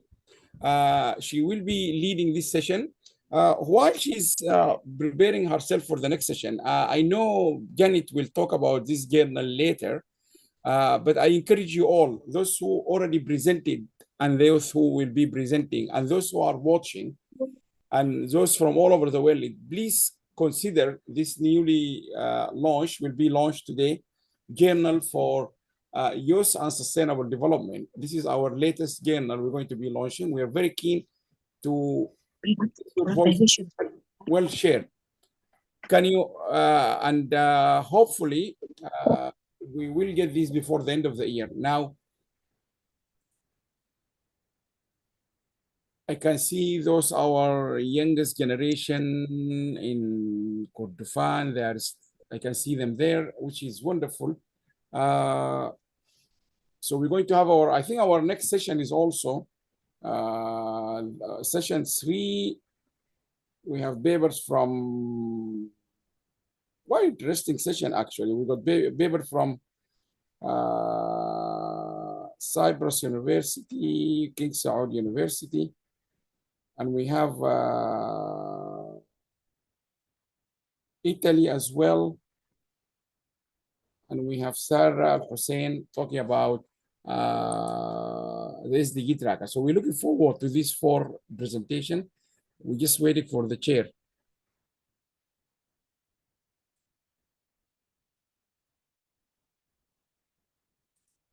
Can you unmute, Professor? I know you switched to another one. Okay. Can you unmute?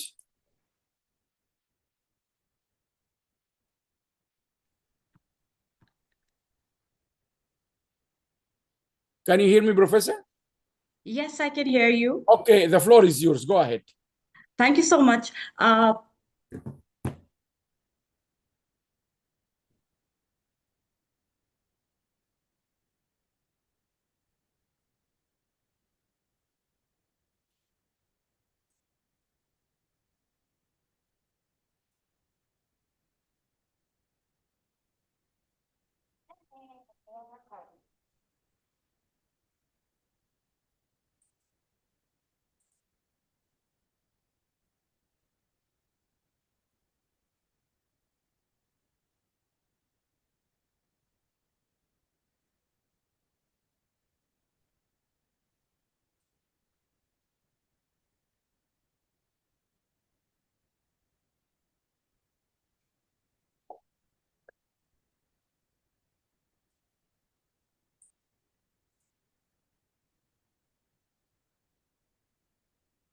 Do you hear us okay? Are you okay, Professor? Please unmute me. We can hear you.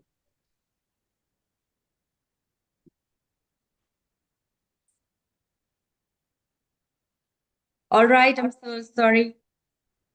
Okay, so I'm Arshine with you, and it's my privilege to welcome to the World Association for Sustainable Development virtual meeting today.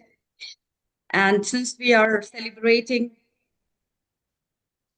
the virtual conference on United Nations International Youth Day 2025 under the theme of local youth, the action for sustainable development goals and beyond.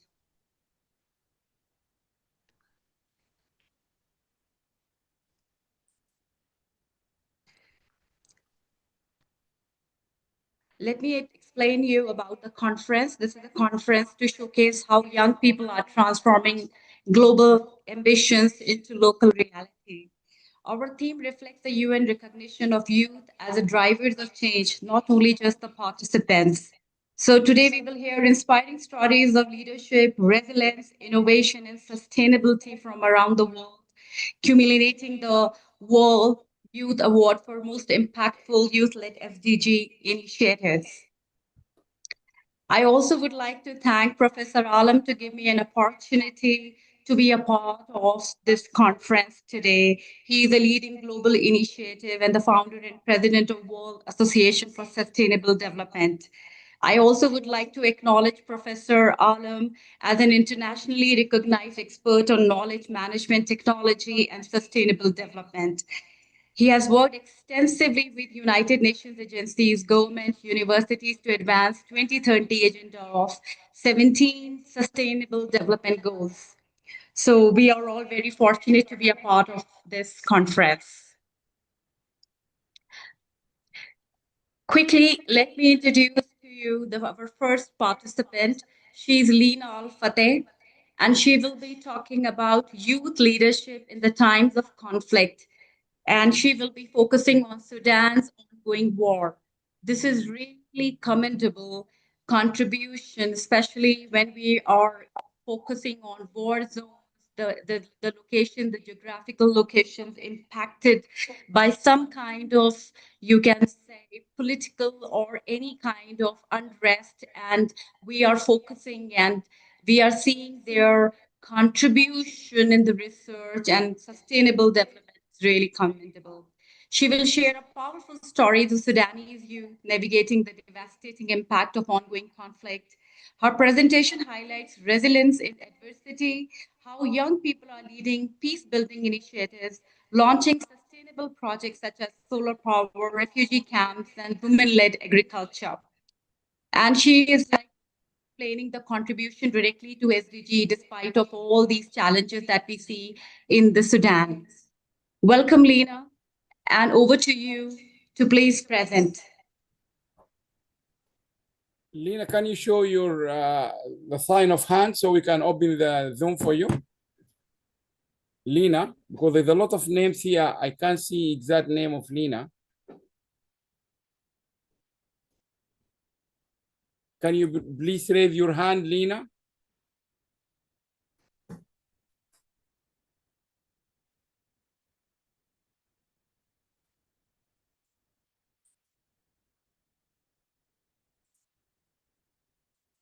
Lina, can you click on the hand sign so we know you, because I can't see you here.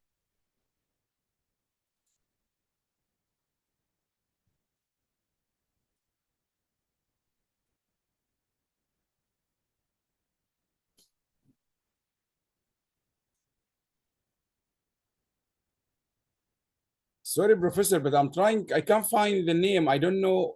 Lina, do you hear us? Can you raise your hand so we can open the Zoom for you?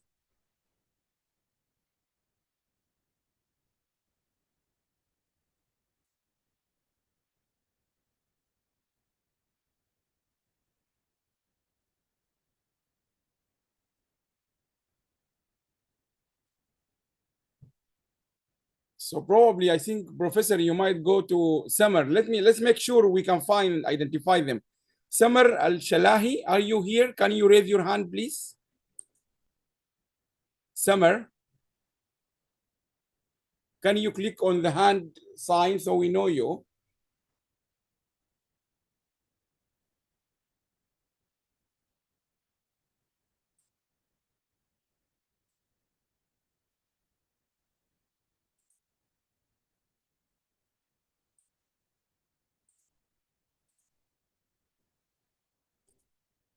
So you all unmuted now. We need to identify them, Professor, I think, before we go, because this is becoming challenging. Yes. Summer Shalahi, are you here? Please, can you show up if you are in the Zoom?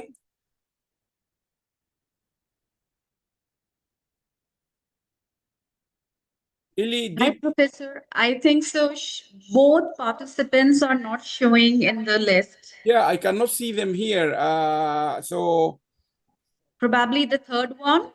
Yeah, let's just make sure they are not here, because this is very difficult. Now, Yeah. Samar Shalahi, we can't see you. Sarah Hussain. I think you might have to go to Sarah. Let me just make sure I can. I think Sarah is here. Yes, let's make sure we mute people again, and then you can start with Sarah. Yes, just 1 second.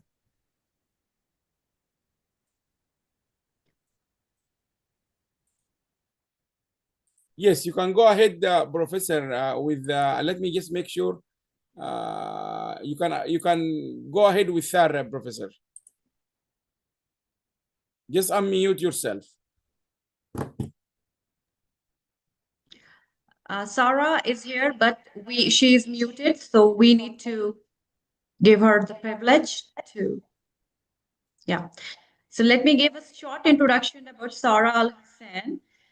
She will be talking about Sustainable Development Goals Tracker, and she will be analyzing countries for voluntary national reviews.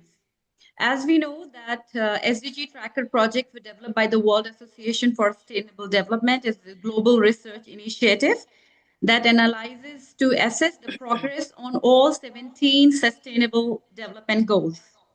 So she's been talking about using hybrid approach, combining artificial intelligence assisted analysis with expert manual review. The project applies a standardized scoring system to evaluate data, identify challenges, share lessons learned, and how it can be enabled cross-countries comparison. So now the ultimate aim is to promote transparency, accountability, and evidence-based policy making, with all the results to be published on SDG Tracker platform after completion. So this is definitely gonna be very, very insightful session by Sarah. Over to you. Please present.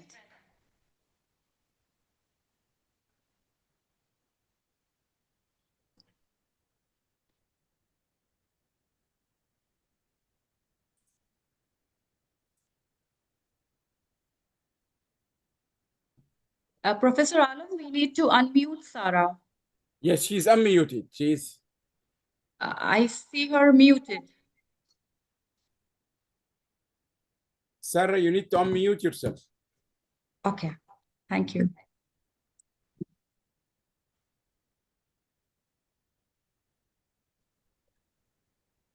Hello, everyone. Assalamu alaikum.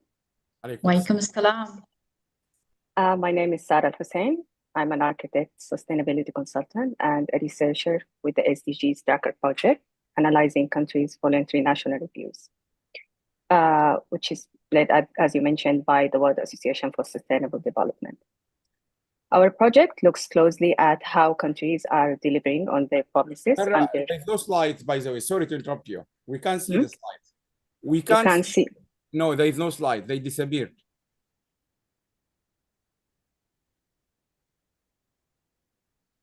So just reshare them again. Yeah, they are back. Yeah. We can see again.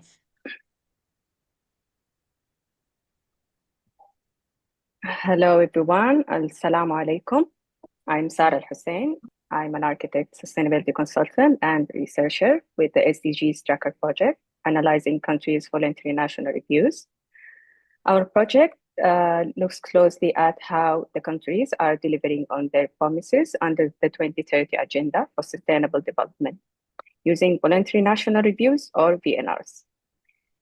Today, I will share what we did, what we found, and why it matters for achieving a better world by 2030. Before we dive into the project, a quick recap on the SDGs. Adopted by all countries in 2015, the 17 goals and 169 targets cover major global priorities. For example, ending poverty, improving health and education, building sustainable cities, tackling climate change, and promoting peace and equality. But the guiding promise is leave no one behind, focusing on the most vulnerable first. Every country agreed to report on progress, and that's where the VNRs come in. The United Nations groups the 17 goals into 5 themes, the 5 Ps. People, dignity through food, education, and healthcare. Planet, protect the environment and address climate change. Prosperity, opportunities for all through decent work, fair economies, and innovation. Peace, justice, human rights, and reduced violence. Partnership, global cooperation is critical. Actually, these 5 dimensions shape how we analyze the VNRs in our project.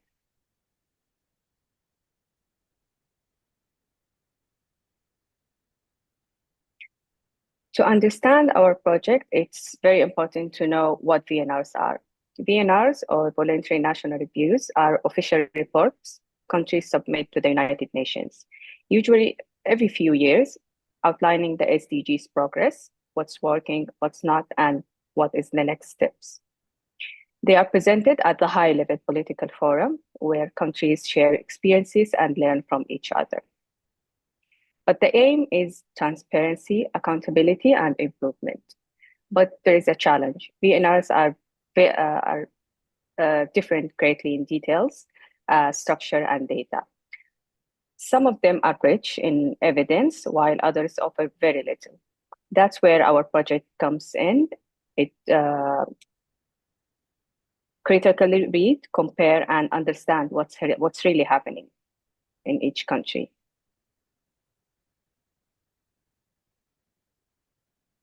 So before I introduce the SDGs Tracker project, it's important to look at the bigger picture of the VNR reporting itself. Since 2016, countries have submitted VNRs annually to the UN's high-level political forum. By 2025, there will be around 412 VNRs from 190 countries, plus the EU, averaging just over 2 per country, but with big differences in frequency. Also, some countries haven't submitted their VNRs. Some report once, others have submitted 3 or 4 times.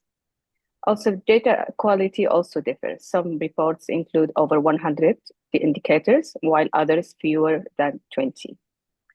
In 2024, the latest round was presented in New York. Around 35 more countries are scheduled to submit in 2025, which will mark the 10th anniversary of the VNR process. So as you can see, the volume is very large, but the consistency and depth are not. And this is exactly where our project comes in. The SDGs Tracker is a global research project developed under the World Association for Sustainable Development. Our main goal is to look closely at the BNRs that countries submit to understand how they are doing on each of the 17 goals. We use a hybrid method, AI-assisted analysis, and manual expert review. We have created a scoring system from 0 to 5 for each SDG. And we also look at things like challenges, lessons learned, and how clearly countries are reporting. But the big aim is to make this whole process more transparent, fair, and useful. So countries and the communities as well can see what's working and where more effort will be needed.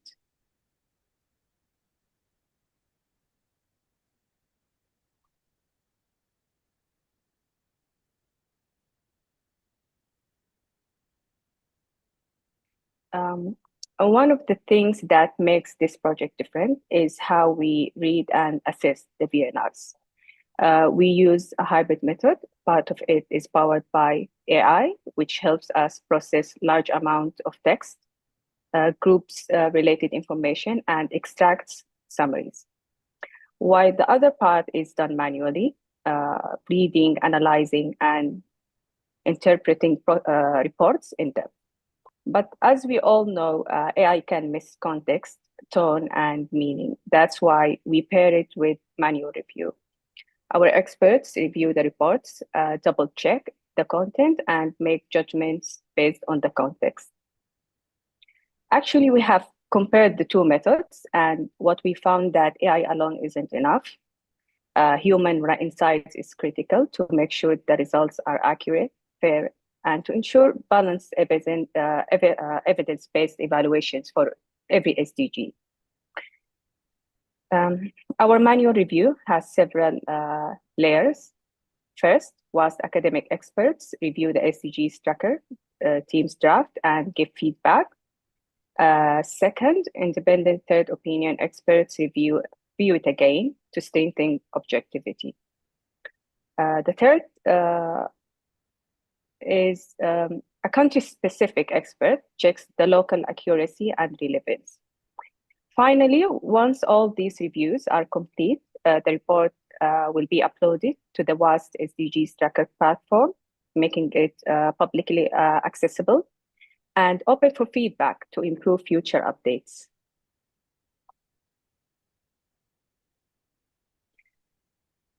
To break down each VNR, we focus on 5 main areas, our 5 pillars of analysis.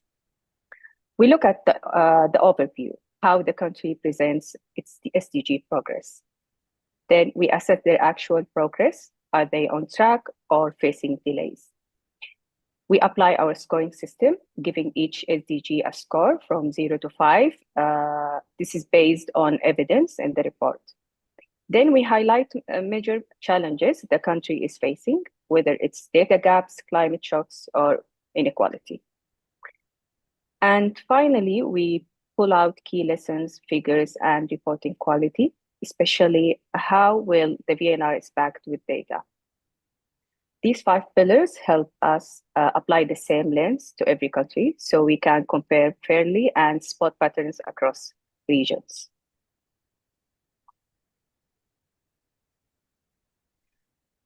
One of the main tasks in this project is assessing a score to each of the SDGs for every country we analyze.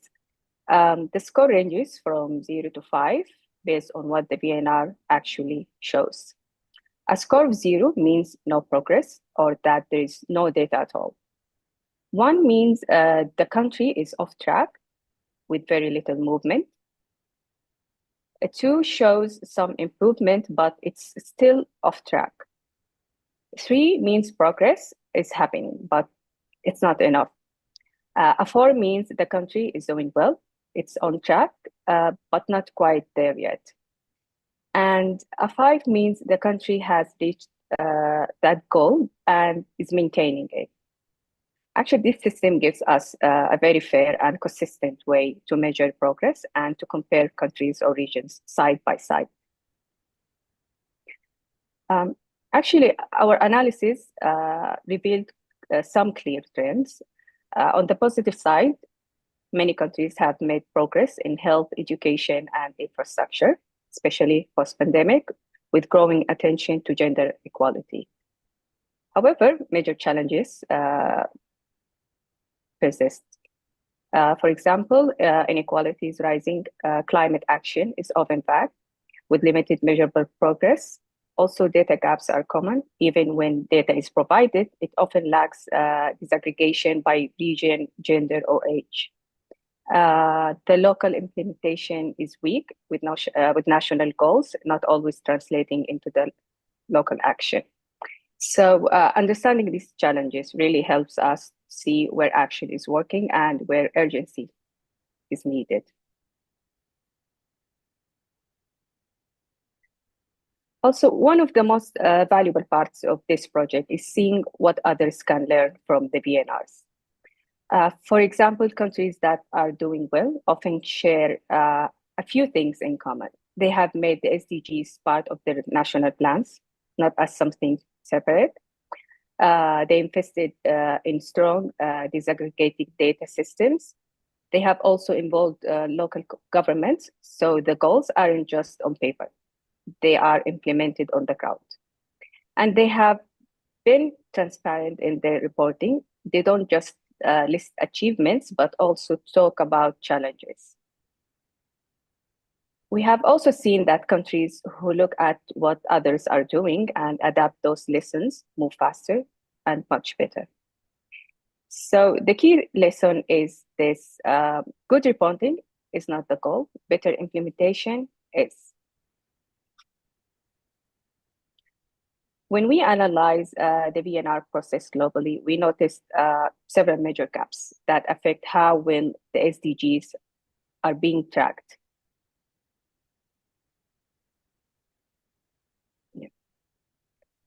For example, some countries have never submitted a BNR at all. A striking example is the United States. It has never submitted one, despite hosting the United Nations headquarters in New York. Also, many submissions don't follow the UN template or guidelines. So the reports differ greatly in size, structure, and detail, which makes comparison very harder. We also have to remember that BNRs are voluntary. There is no mechanism to ensure timely reporting. As of 2025, some countries still haven't submitted and others last reported in 2022. Actually, this raises a very serious question to the United Nations and the global community. If the process remains voluntary, how do we ensure accountability? Without timely and consistent reports, we are moving toward 2030 with missing maps and a gap not just in data, but in the global responsibility. So the result is that we have major blind spots in the global SDG picture. For some countries, there are no official updates for up to 3 years, and that make it very extremely difficult to know where they stand or how much progress they have made.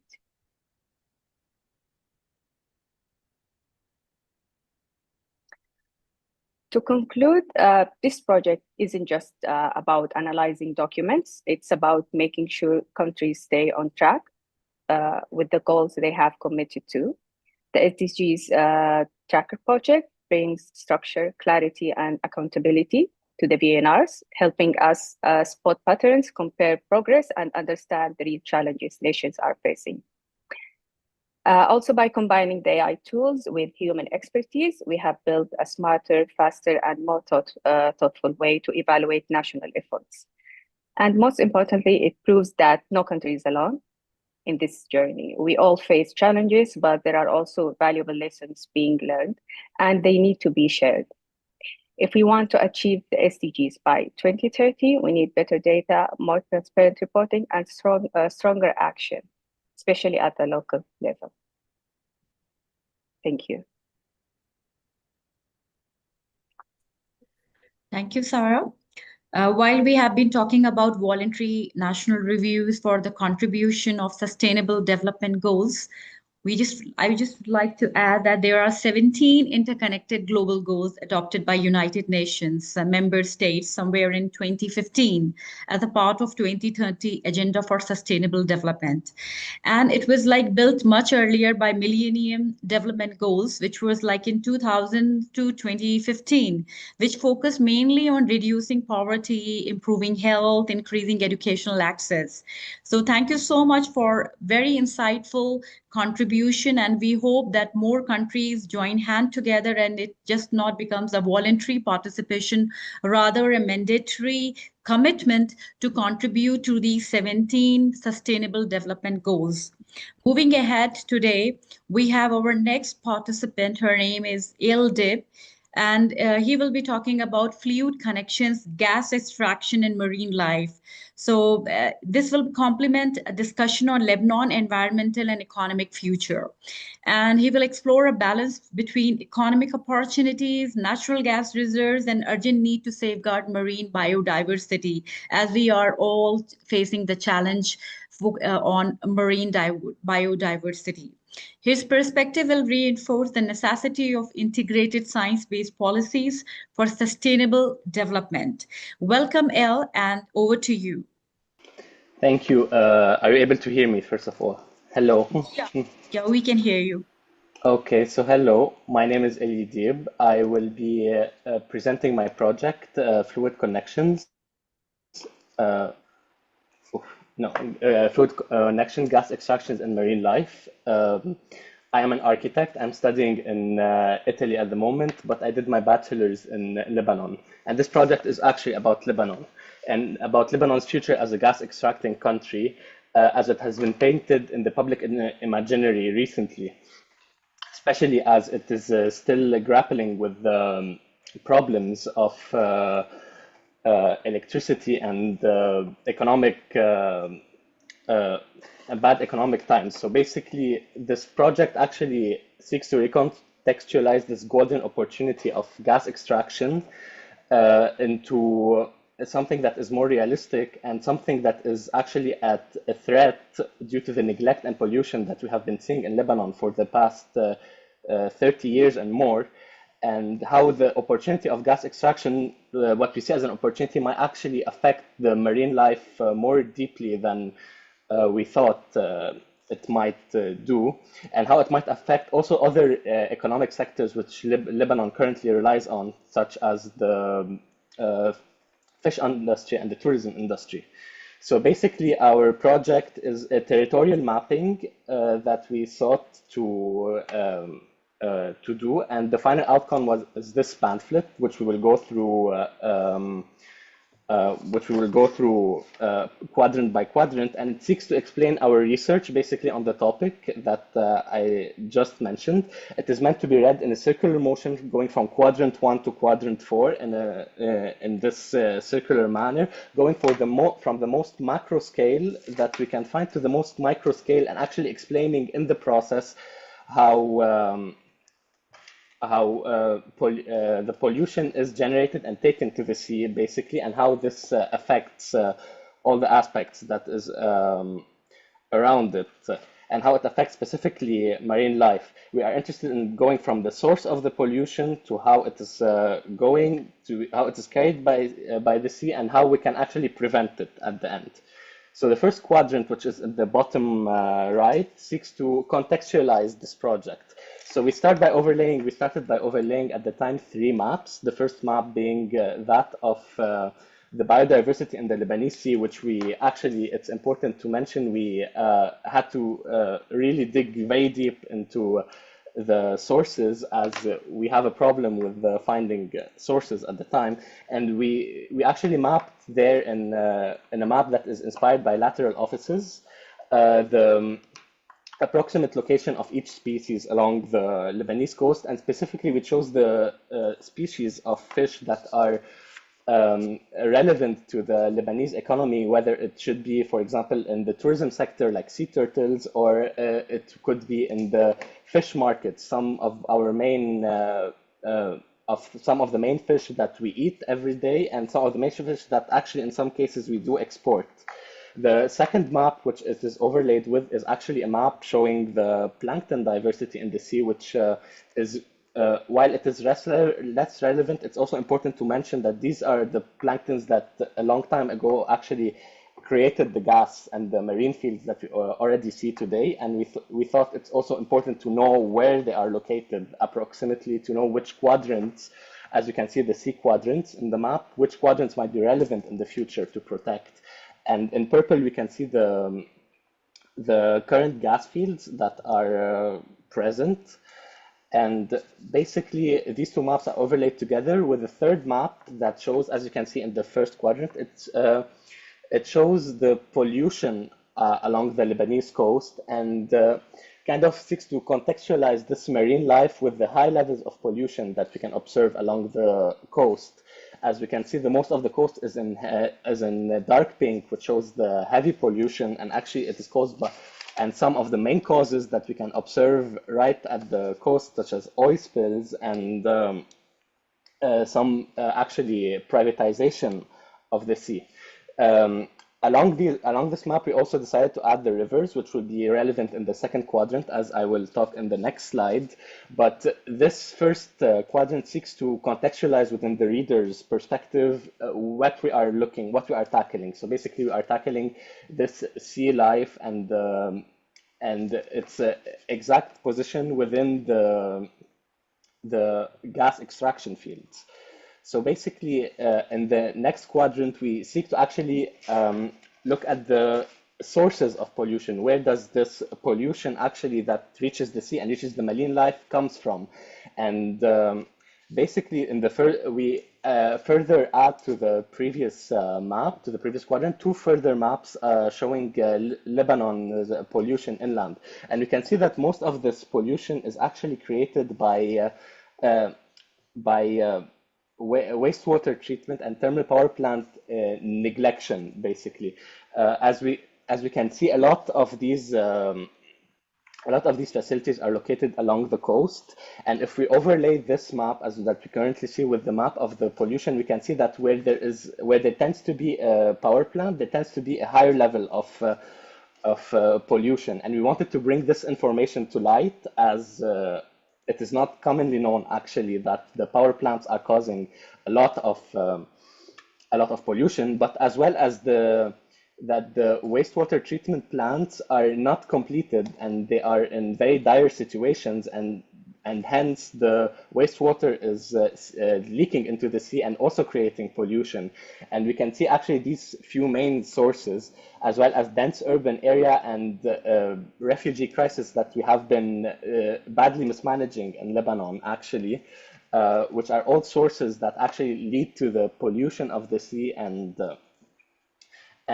not only of the sea, but pollution inland that goes to the sea through the next map, that we decided to actually look at 8 rivers in Lebanon, because while we were doing our research, we actually found that a lot, the main pollutant that comes to the sea is not actually from these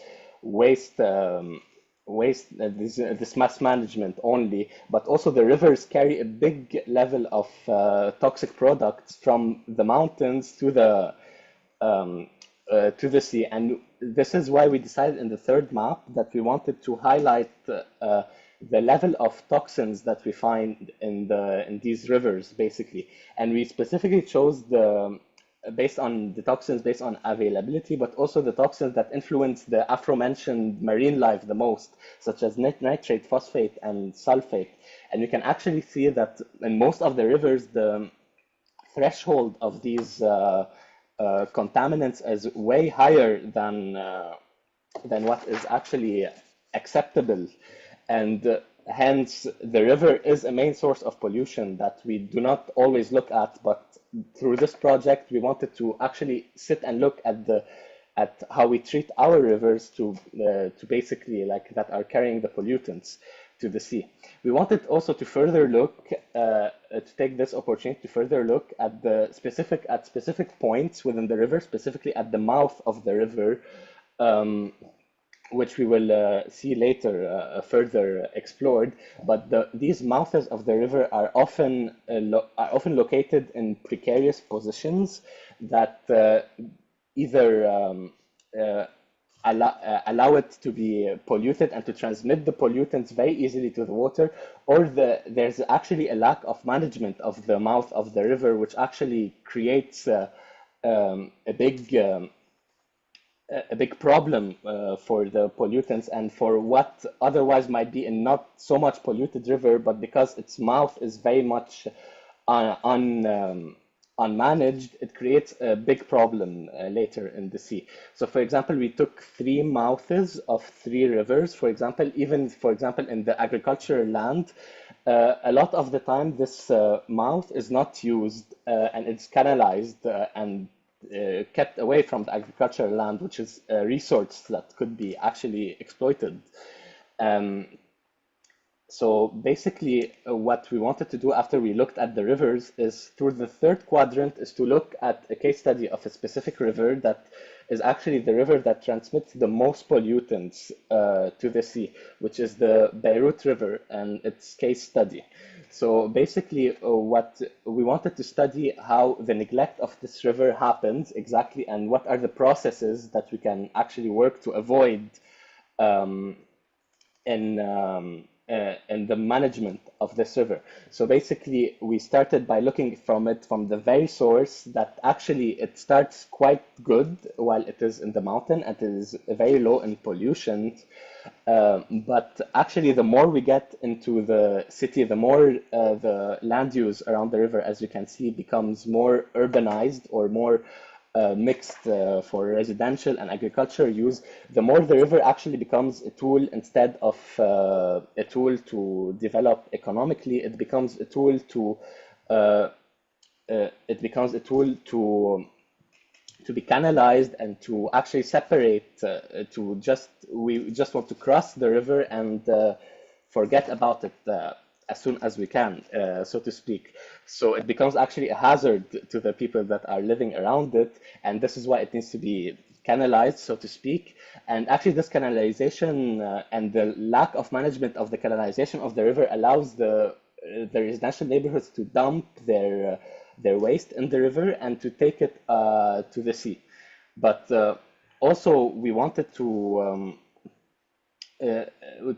take this river that is in some locations, because we decided also to analyze it at 4 locations. In the mountain zone, we can see that this river is quite profitable for agricultural use. And the same river, while it is in the city, is actually separated from its context. The area around it even is removed of greenery. There is very few greenery around it. And actually, the mouth of the river is actually created as an industrial area with one waste management building that is not properly working. And we wanted to bring this to light, basically, as one reads the maps, to see that the infrastructure is there. We have the proper infrastructure to actually clean this river that is really polluting our seas, but we are not doing so due to mismanagement. And we have a lot of the mouth of the river, which is the most important part of it, is actually left unattended and unmanaged. Then finally, we wanted to circle back after going from the land to the river, and then from the river how the pollution goes to the sea. We wanted to circle back to the actual oil extraction process itself, and how this mismanagement of our resources actually can translate into the installing the rig, for example, that goes from the very beginning, for example, of the process. For example, the process of installing the rig to extract the oil starts with a seismic study, then exploration, then the actual installation itself, and then the dismantling of the rig. And we actually followed through this process. What are the different factors that might disturb the marine life if they are not managed properly, and what might actually be some of the key pollutants that are thrown into the sea. And we can see that the mismanaging can actually be very costly on our sea, because it can drain sewage water, it can put some sewage water in the sea, it can throw a lot of bacteria actually also, and this golden opportunity that we had will actually be a hazard to our sea that will destroy our marine life, basically. Finally, everything is put in one pamphlet that is meant to be read as shown, and I will show in the next slide how it is meant to be read. But on the back of the pamphlet, actually, once we went out and distributed this pamphlet, we actually wanted to conduct a survey to get people to think, not only to after reading all this process, to actually get them to think about what could be potential solutions for this. While some of the, and we actually took several surveys of several people from several fields, not only architects or professionals, but sometimes just people on the street. After looking at the map, we asked them what could be proper solutions for that you can see. And while a lot of them propose solutions that are not actually always feasible or that are actually professional, so to speak, we wanted to get people thinking of this issue that is very real and very near in our future. And we actually took some of the proposals and we decided to map them at the rear of the map and to leave maybe a small link for people to actually propose their own solutions later and get them thinking about the topic. And finally, I just wanted to conclude with the final product, which was basically this pamphlet. It's quite a big pamphlet because the information is very detailed, that we went out and distributed along Beirut and where we live, basically. And I wanted to end with some resources that we used for this study. And thank you for your time. Thank you, Il. Your research has really pointed out some very important issues related to environmental changes that we are focusing. And just to add here, that ocean pollution is significantly impacted by river and land pollution, which you can say approximately 80% of marine pollution originates from land-based sources, with rivers acting as a major conduits for pollutants. These pollutants include agricultural runoff, plastic waste, industrial discharge that are carried by rivers and coastal runoff into the ocean, and which is harming marine ecosystems and eventually posing risk to human health. So thank you for your contribution in this very important research area. And moving ahead, I just would like to double check if we have other two participants, Lena and Summer, if you are here, or else we have to move to session 4. Okay, Professor. I think, thank you very, very much, Professor. That was fantastic. I think they have technical problems. So what we will do, I think we will move and we will come back to this. But I also have a good news. That's the speaker who struggled before, Tamador. She said she can present it now. So thank you very much, Professor Archie, and wonderful sessions. Let's, I think they're both very good presentations. Shall we, as we usually, we give them a very big click on reaction? Yeah. We all need to show our appreciation for these two fantastic papers, really. Absolutely. Now, thank you very, very much. Let's make sure we can catch up with the previous. Okay, let us see if they are still here. And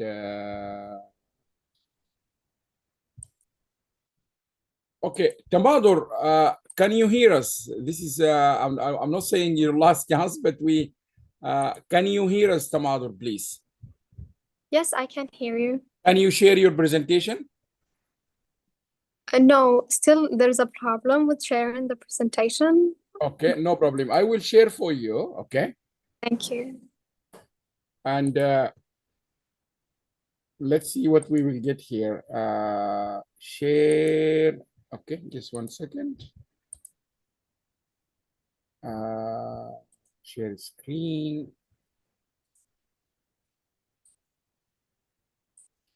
Can you see the share, Tamador? Yes, thank you. Can you earlier disconnection. I will complete or continue where we left off.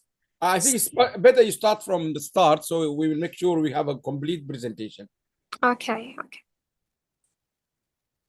So, I am Tamadar Al-Mtari, a recent graduate from University of Al in Saudi Arabia, majoring in financial management. I'm honored to share my presentation with you today to introduce Takamul, a smart youth crowdfunding platform designed to unlock the potential of young entrepreneurs. So first, and before we dive in, I'd like to start with the name Takamul. Takamul is an Arabic word that means integration and synergy, and that's exactly what the platform does. We bring together two powerful elements: smart instant financial planning and interest-free funding from the community, so they can together create the perfect spark for ideas to grow and succeed. So in many communities, young people are just full of brilliant ideas, and they have that passion to actually make a difference. But here's the thing, passion alone without tools isn't always enough. To really bring those ideas to life, you need to solid planning, things like reliable feasibility studies and strong financial guidance. That's where Takamul steps in. And what's exciting is that this vision doesn't just help individuals, it's in line with the UN's Sustainable Development Goal and supports the mission of the World Association for Sustainable Development. So we're talking about making progress that's inclusive, sustainable, and built to last, not just locally, but worldwide. So when I start looking closer at the reality young entrepreneurs face, I observed several challenges. First, most young people just cannot afford for professional feasibility studies, not because of the idea itself, but because many are still students or just starting out without stable jobs or the funds to pay for such service. And then comes the second challenge. The second challenge, funding. That's a problem because it's not only funding. If you ever try to get financial support as a young person, you will know it's like climbing a mountain. There's a high interest rate, endless requirements, requests for guarantees, and credit scores you might not even have yet. So it's enough to make anyone give up before they can even start, sadly. So also, there are almost no tools or platform dedicated to providing feasibility studies for youth with ideas and passion. And there's no place that takes responsibility for guiding their first steps. So what happens? Brilliant ideas with real potential, die before they even have the chance to grow. And this is exactly where Takamul comes in, to fill that gap, to remove those barriers, and to make sure good ideas actually see the light of the day. So now let me walk through how Takamul turns these challenges into real opportunities. First, we start with feasibility analysis. Many young people have great ideas, but no clear way to see if they can work in real life. With Takamul, they can instantly get a simple, automated assessment of their project's potential without paying for expensive studies. So next, we focus on interest-free and crowdfunding. This isn't your typical loan, no fixed interest rate, no crushing debts. Instead, community investors contribute to the project. And their returns are linked to its actual performance. So transport and sustainable for both sides. But what about safety and trust? A question that most would like to ask. So where our secure digital wallet comes in, all investment funds are held safely and only released when specific milestones are achieved. This way, both entrepreneur and the investor feel confident every step of the way. We also use a smart funding mechanism. Instead of giving all the funds at once, we release them in stage based on the project progress. This reduces the pressure of the entrepreneur and removes the need of things like high credit scores, employment history, or personal guarantee. And finally, we connect youth directly to investors. people in the community who believe in their vision. So so they want to support them. It's more than funding, it's building network of belief and collaboration. So Takamul, not just about money, it's about giving young investors the tools, trust, and connection they need to turn ideas into impact. So how does Takamul works? So Takamul first would be like to create an account as an entrepreneur or investors. And then they will be like submit their ideas with basic information like how much money they have and who they want to reach. After that, our system instantly analyzes the idea potential, checking market fit, profits, and risk. Each project gets a score out of 100. Based on finance, risk, and clarity, investors pick which projects they want to support through crowdfunding, with best ideas that show up first. So funds go into a secure wallet, as I said, half released at the start, the rest as the project meets goals. Entrepreneurs keep investors updated with reports and photos and videos. So when profits comes in, investors get returns based on the project performance. So what's the real impact? Takamul goes beyond just funding ideas. It's about creating meaningful change aligned with global goals. So first, Takamul focus on creating jobs and empowering youth businesses. By supporting young entrepreneurs, we help generated employment and sustainable local economics. So directly contributing with SDG 8. But Takamul is not just about funding. We also focus on building financial capacity or capability. So equipping youth with essential skills and budgeting, planning, and sustainable growth. This aligns with both SDG 8 and 9 as it supports economic growth. Next, Takamul shines by funding high potential ideas that often face challenges, support through traditional banks due to strict requirements. So this unlock and creates opportunities for projects that can truly make difference, aligning with SDG 9 and 10. We also support ventures that contribute to sustainable cities and communities, helping build urban and improve overall community well-being, which is at the heart of SDG 11. Finally, we believe in the power of collaboration. So Takamul strengthens partnership for development by connecting youth, investors, and organization, and creating a network units by shared goals. That's SDG 17 in action. So in short, Takamul impact is proud, strategic, and designed to empower youth while driving sustainable development on multiple fronts. So let's talk about the huge market opportunity we're tapping into. Did you know that over 60% of the MENA region's populations is under 30? This is a generation bursting with passion, creativity, and potential, yet much of it remains untapped. Unfortunately, millions of small businesses fail every year, not because of the ideas are not good, but because young entrepreneurs lack access of funding in the clear guidance. And that's exactly the gap Takamul aims to bridge. From validation ideas to providing funding and mentoring. So on top of that, there's a growing demand for our smart and digital funding platforms, ones that are inclusive and transparent and invention driving. The MENA region needs better tools and to connect right ideas with the capital needed to bring them to life. And this is the space where Takamul shines. So, so the vision and the mission and the goals that we share with you is one, our vision.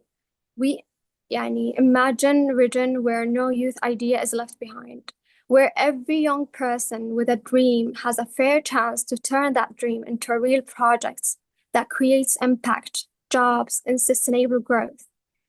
But our mission is simply to make funding and startup support smart and accessible and fair for every aspiring entrepreneur.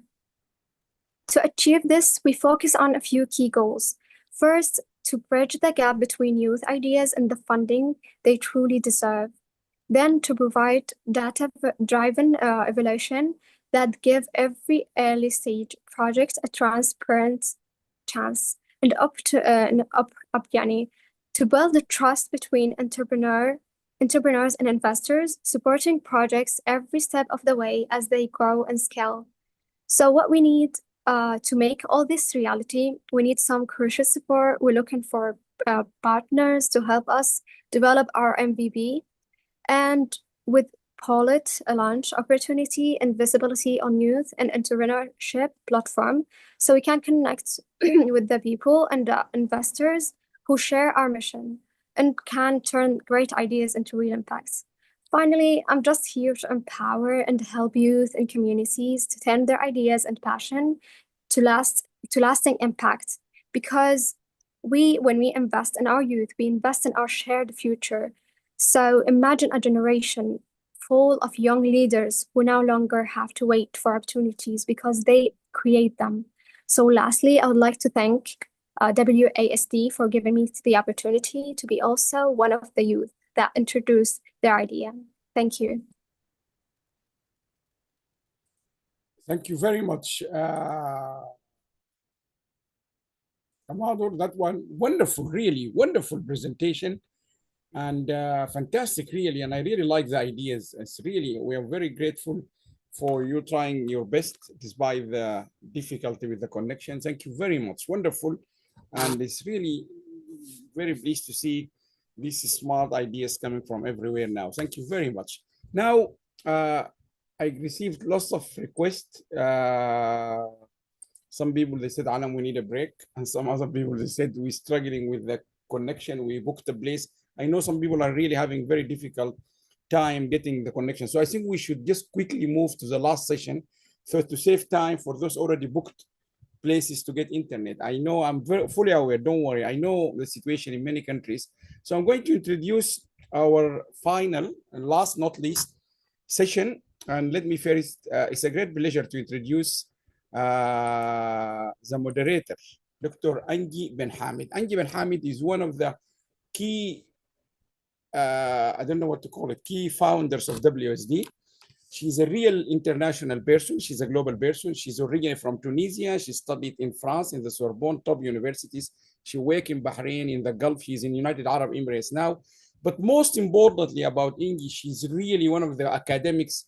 I don't want to say few, but few, not very few, but few academics who really transform their teaching and research towards transforming the way young generations are actually, if you like, become more visionary towards the global problems. And she led a big project in Bahrain, which she presented in the United Nations in 2018, which called Together Safe. Together Safe was in Bahrain, Kingdom of Bahrain, where the students at the university, she made a project part of the entrepreneurship course. The students came together to really reject all these negative episodes and ideas about people, Muslim, not Muslim, black, white, whatever it is, gender, color. So it's fantastic. There's a lot of material on this on our website.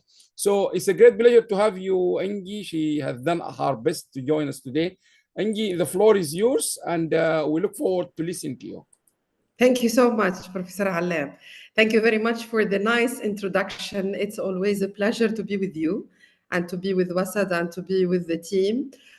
Thank you very much for organizing such wonderful conference online today as part of the Youth International Day. So it's my great pleasure to be the moderator of the fourth session today, and looking forward to hear nice and wonderful presentation from all the presenters who are planned to be part of this session today. So for this fourth session, we will have so far 4 presentations. The first one is with Fitzmore Peters, which is talking about sustainable start here. Then we'll have another presentation about youth as a catalyst for peace building. Then we have achieving the unachievable, and then we'll be having the introduction and the official launching of the World Journal of Youth and Sustainable Development. So I will be glad to have the first presenter, Efradi, to present the first paper, which is of this fourth session, which is titled Sustainable Start Here, Mobilizing Youth in SIDS Against Climate Change. For Fitzmore Peters, if you are ready, please, the floor is yours. This paper is going to talk about sustainability in the context of the climate change, and we would like to hear from you your contribution in this direction. And please go ahead.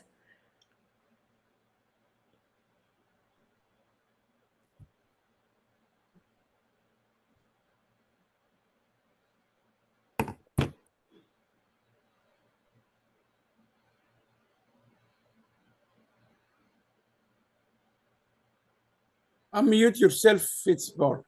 Yes.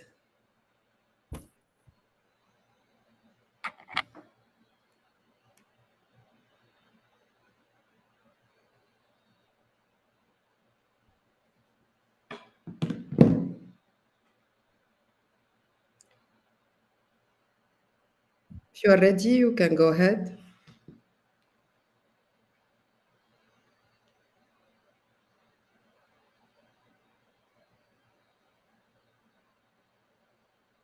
Do you hear us, Fitzpatrick? Can you hear us? We cannot hear you.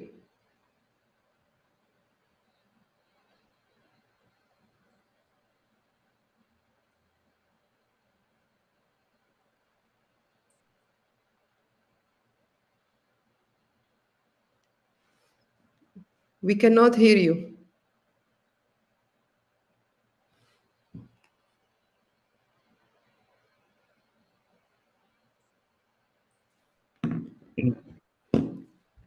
Yes. You have 12 to 15 minutes to make your presentation. Sorry, can you guys hear me now? Yes, we can hear you now. Can you Oh. make your presentation on full screen, please? And you will have 12 to 15 minutes to make your presentation. Okay, no problem. Sorry about that. No problem. Yeah.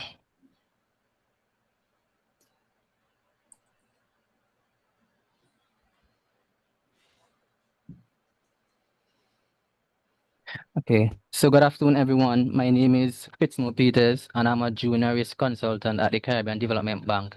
And it's a privilege to be a part of the World Association for Sustainable Development Conference 2025, especially in a time when global conversations on resilience and climate justice have never been more urgent, more necessary, and more personal for communities like mine. Today, I invite you to join me as we go beyond numbers and policies to hear stories from small island development states, stories of resilience, hope, and youth leadership. Together, we'll explore why building resilience means empowering youth to lead the way towards a sustainable future for our islands and beyond. Let me begin with a question. What does climate change look like where you live? For many of us in small island development states, the answer isn't theoretical or even hypothetical. It is not decade in the future. It's already here, happening right now. We see it in the flooding of our tongues, in salt water intruding into our crops, and in hurricanes that leave entire communities in recovery for years. And here's the hard truth. Small island development states are located in high-risk climate zone. We sit directly in the path of hurricane. We depend on fragile coastal ecosystem, and we also rely heavily on climate-sensitive sectors like tourism, agriculture, and fishing, which makes us uniquely exposed. But exposure only tells part of the story. Here's why this matters. Climate change in SIDS is not a distant threat. It's daily reality reshaping economies, health, and communities. The future of our island and the lives of everyone who call them home depend on urgent action now. Consider this: 65% of the Sustainable Development Goals target rely on action taken at the local level, action that must be rooted in the communities most affected. And young people like you and me are critical to achieving those goals. We are creative, connected, and deeply embedded in our communities, and we are ready to lead. But readiness means little without recognition. And if we are serious about achieving climate resilience, then youth in SIDS must be given not just a seat at the table, but a voice in shaping the solutions also. In Barbados and St. Vincent and the Grenadines, places I call home, we are living the climate crisis daily. We are seeing shorelines disappear as sea level rise, hurricane intensify. Now category 4 and 5 storms are becoming the norm. Water and food insecurity are becoming more frequent as rainfall become erratic and agriculture suffers. What's really heartbreaking is that our carbon footprint is minimal and we have contributed the least to global emissions, yet we bear the brunt of the climate crisis. It's a profound contradiction. We are among the least responsible for this crisis, yet we pay the highest price. This just isn't a climate problem, it's a matter of climate justice. To bring this closer to home, let me share a personal experience. Early this year, after Hurricane Beryl, I saw firsthand the devastation in St. Vincent and the Grenadines, particularly in Mayo and Union Island, where 90% of the infrastructure was destroyed. Roofs were torn off, school damaged, and fisher folks left without boats. But what stood out to me most wasn't the destruction. It was the community spirit. People rallied, young people especially showed up to help without being asked. This is resilience we must protect and nurture. Disaster expose gap, but it also reveals strength. And in SIDS, that strength often comes from young people. We live in these communities. We know the faces, the stories, and the struggles. And when the storm passes, we're not waiting for help. We're already on the ground because these are our family and friends. We don't just wait for aid. We become the aid. It's young volunteers who often, with little more than determination and community spirit, step into shelters to organize supplies for displaced residents, help rebuild schools and clear roads so children can return to class and communities can recover faster, set up WhatsApp group and social media pages to coordinate help, ensuring that aid reaches the people who need them the most. But despite all of this, we are really included in the formal climate adaptation or disaster risk planning. Why is that? Even though we have proven time and time again that we are not just resilient, we are resourceful. The question is not whether youth can lead, but whether institution will let us lead. There's something special about youth in SIDS. We bring to the table deep cultural insight, rooted within history, tradition, and values of our communities. We also bring adaptability. We thrive and innovate under pressure. Community trust. We are known, respected, and listened to by those around us. And digital fluency. We seamlessly bridge technology and tradition to create fresh solution. Right now, we are already advocating for green policies at town halls and in school classrooms. We are also leading climate smart farming initiative in our own backyard and farm. We are also mobilizing coastal cleanup and restoring vital mangrove ecosystems. Our knowledge is hyper-local, but its impact is global. What we need is support, not supervision. When we say youth are leading climate solutions in the Caribbean, we mean it. And here are 4 real stories that prove it. First, Salvador Colon in Puerto Rico, at just 15 years old after Hurricane Maria, he raised over $170,000 to distribute solar lamps and chargers through his project Light and Hope for Puerto Rico. While others waited, he delivered energy and dignity. In Jamaica, Odin Brooks and Crystal Paris Campbell, both CARICOM youth ambassadors, launched a climate-smart school garden using aquaponics at Clancarty High School, combining food security, innovation, and education all in one. From St. Lucia, Yohanan Dujan turned crisis into opportunity by founding Algas Organics, the region's first agri-biotech company. He transformed invasive sargassum seaweed into eco-friendly fertilizer. And also in St. Lucia, Mihail Jabsu and his group See the change are restoring mangroves, a critical defense against storm surges and erosion. They also install educational signs, cleaning beaches and transforming a coastline into a resilient community space. These youths aren't just responding, they are redesigning the future. Imagine the scale we could reach if we truly back them.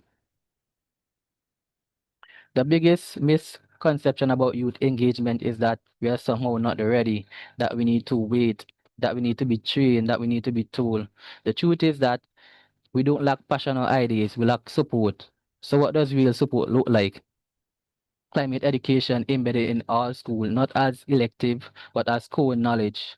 Access to funding and mentorship for green businesses, whether it's sustainable farming, ecotourism, or energy innovation. Platform to share our ideas, not just in conferences, but in boardrooms and parliaments. It's time to flip the script. Stop asking if young people are capable and start asking what's stopping us from supporting them fully.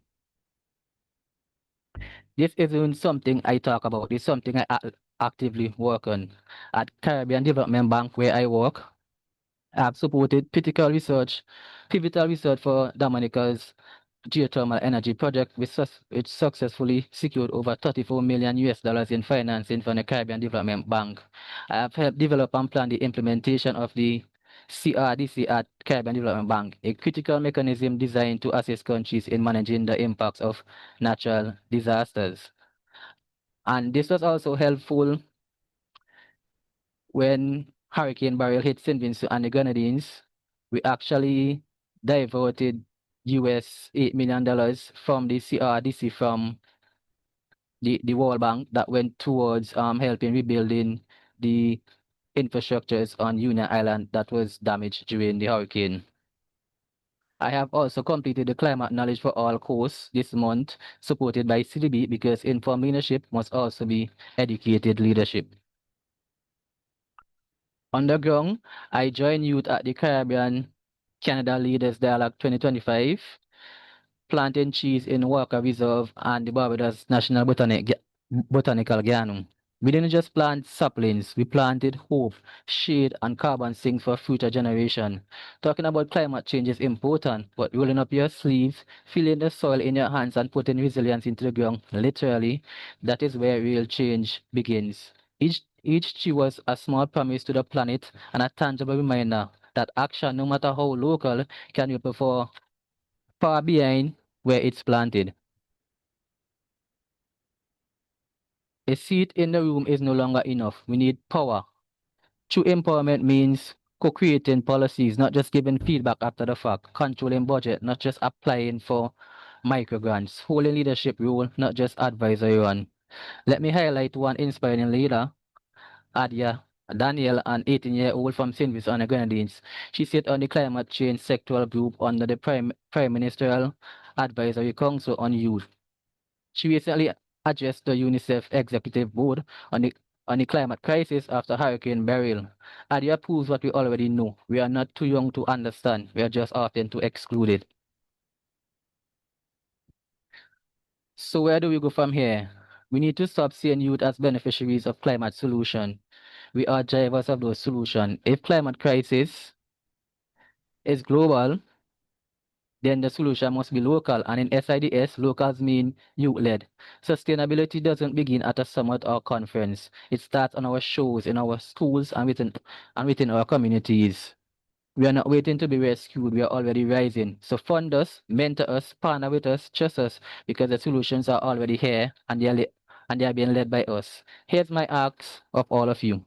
Support youth with funding, not just applause. Share knowledge generously. Trust us with power, not just present. Together we can turn SDG 13 into a reality. I invite all of us to join hands, get involved, and plant the seed of resilience for our communities and future generations to come. Thank you. Thank you very much, Mr. Fitzmore, for this wonderful presentation and for sharing this wonderful experience in supporting climate change and your efforts and contribution as youth towards this towards climate and protecting the environment.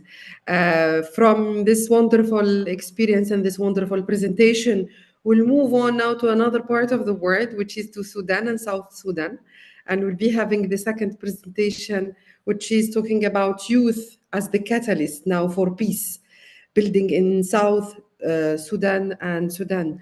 And now from Caribou, we will go to Sudan. And please, the floor is yours. If you are ready to make your presentation, you have 12 to 15 minutes to make your presentation, please.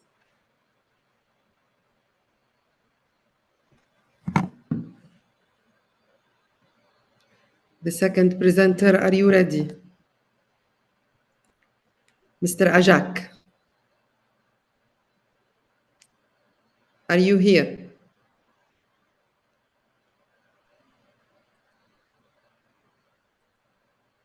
Yes, I'm here. Yeah.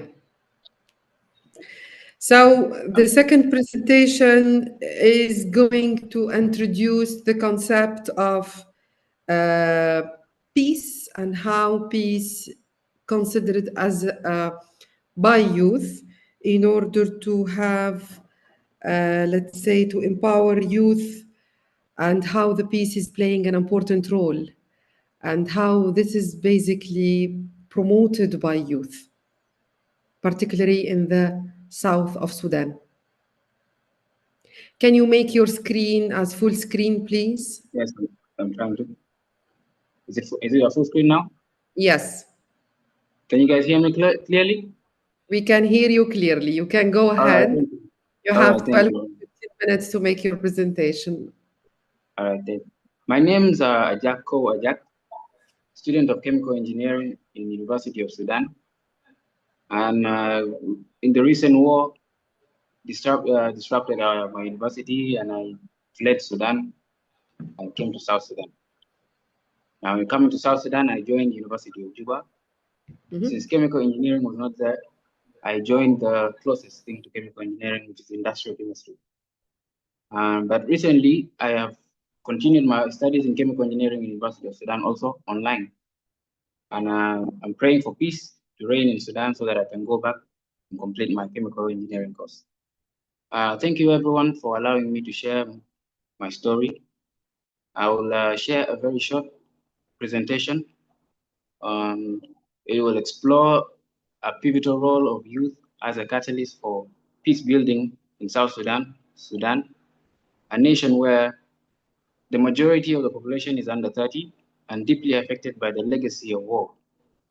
It highlights severe challenges faced by young people: unemployment, vulnerability to violence, displacement, but also we emphasize the transformative power of youth engagement with two examples of successful youth-led activities. In this presentation at the end, I'll present a few recommendations or way forward to a peaceful nation. I say nation, meaning the two nations, Sudan and South Sudan. Thank you. Let's go ahead. So the future of South Sudan rests in the hands of its young people. With the majority of the population under 30, our nation's greatest hope for lasting peace is empowering the youth, uniting and rebuilding. However, years of our conflict and displacement have disrupted education, that disrupted our livelihoods, our social structures, that once protected us and guided us. Many of these young people have been forced to adapt to new life without community, family, and other unemployed barely can afford food. Despite these challenges, many youth still dream of completing their education and contributing to the future of their nations. Empowering this youth is not only creating jobs, but restoring hope and purpose, contributing to the overall peace building of the nations. Every war comes with difficulties and issues. Like example for Sudan, a lot of people were displaced. Others were seeking desperate journeys. Others lost their homes. Others lost their education. And others are now unemployed. People who were middle class have become poor, and poverty has risen. These issues are there, and cannot be denied. As the whole capital of Khartoum was destroyed, everyone fled. Some lost their families, some lost their, some don't even know where they are right now. But thankfully, for those that are around, we here next I will address the challenges facing youth in Sudan, South Sudan. High unemployment and poverty, which leads to vulnerability to violence, gangs. There's a rise of gang youth.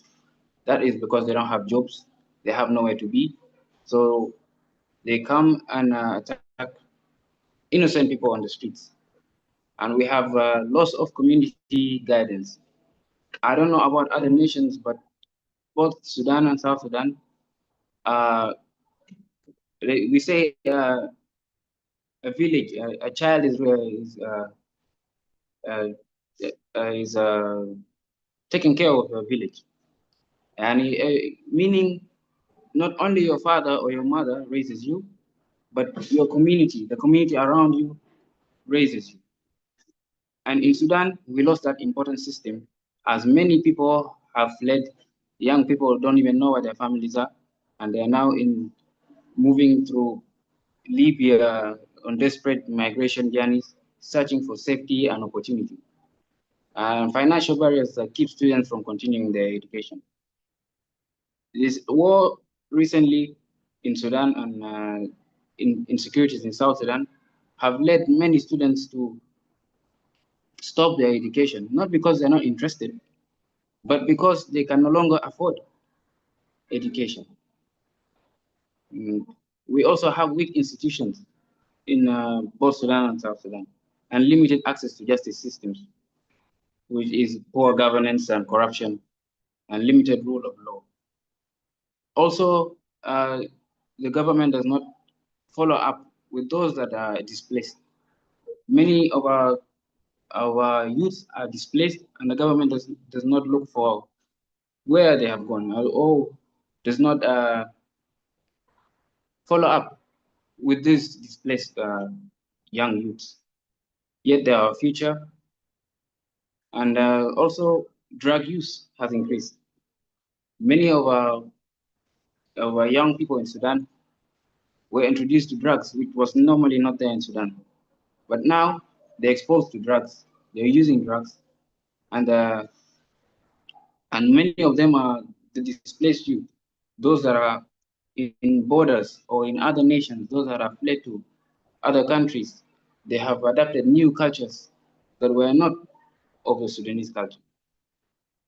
And also cultural and ethnic divides. We've had many times of the ethnic tribal clashes between neighboring villages, and now it has spread everywhere in Sudan and South Sudan. What can we do to change these things? Youth are can be used as strong tools to unite a nation.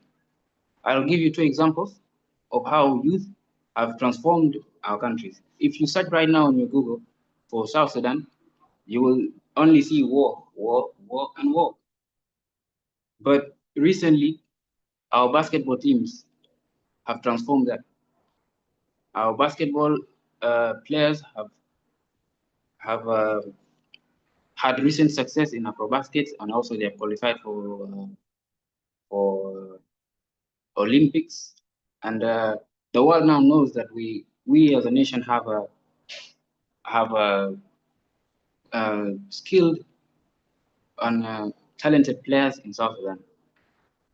From that, one of our players, one of the youngest players right now in NBA, is from South Sudan, Kaman Malot. And also football tournaments. In South Sudan, for example, football tournaments are used to bring together people. We have had ethnic clashes between our neighboring villages. It's only football that can bring them together. When we made last year's football tournament, it brought together different communities, and they watched, and it was peaceful, and more football tournaments brings more peaceful coexisting among South Sudanese. And if I can give you another example for Sudan, for example, in 2019, the 2019 protests were youth-led and peaceful demonstration for the democracy and justice, which led to the ousting of the President Omar al-Bashir. I know, if I can remember properly, there's a girl called Ala Salah, who was a symbol of change in Sudan. She went viral for standing. It was a lady, a young girl, who stood up for change and went viral for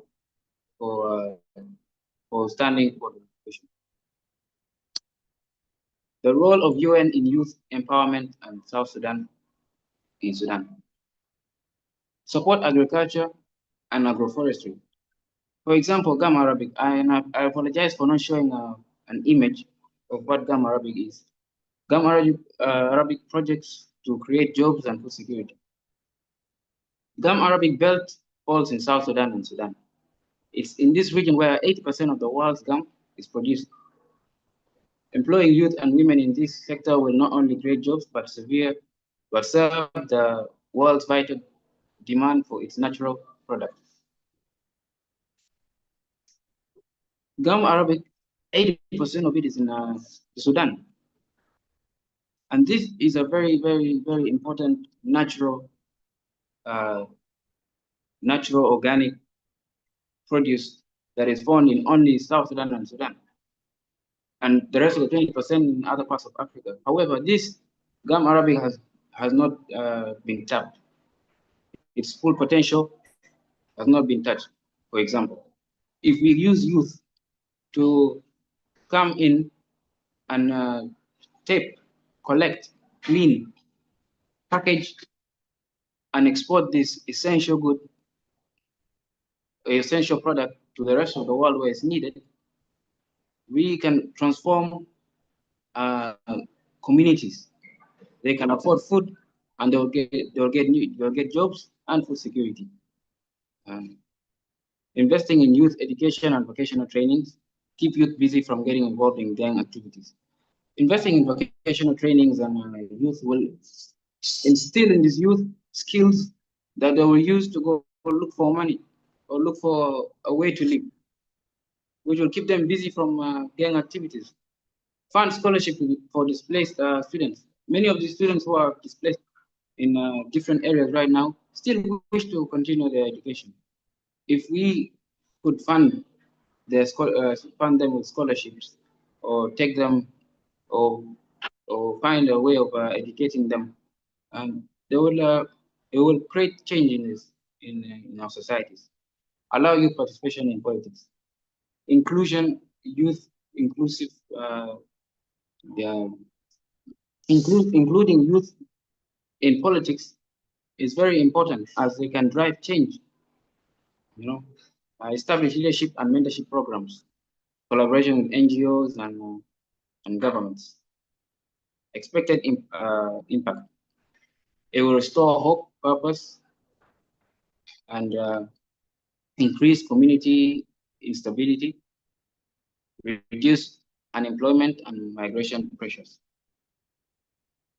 Finally, I'm here to remind everyone that those that are studying outside, those that are studying in the region, we are not just survivors of war, but architects of peace. Come back home and let's rebuild both our nations, Sudan and South Sudan. Thanks for my attention. Thank you. Thank you very much, Mr. Ajak, for this presentation and for all the added value that you have presented today, and for your call to actions in order to utilize peace as a way to promote Sudan and South Sudan. And you mentioned, and you started by saying that the future of Sudan and South Sudan rests in the hand of the youth.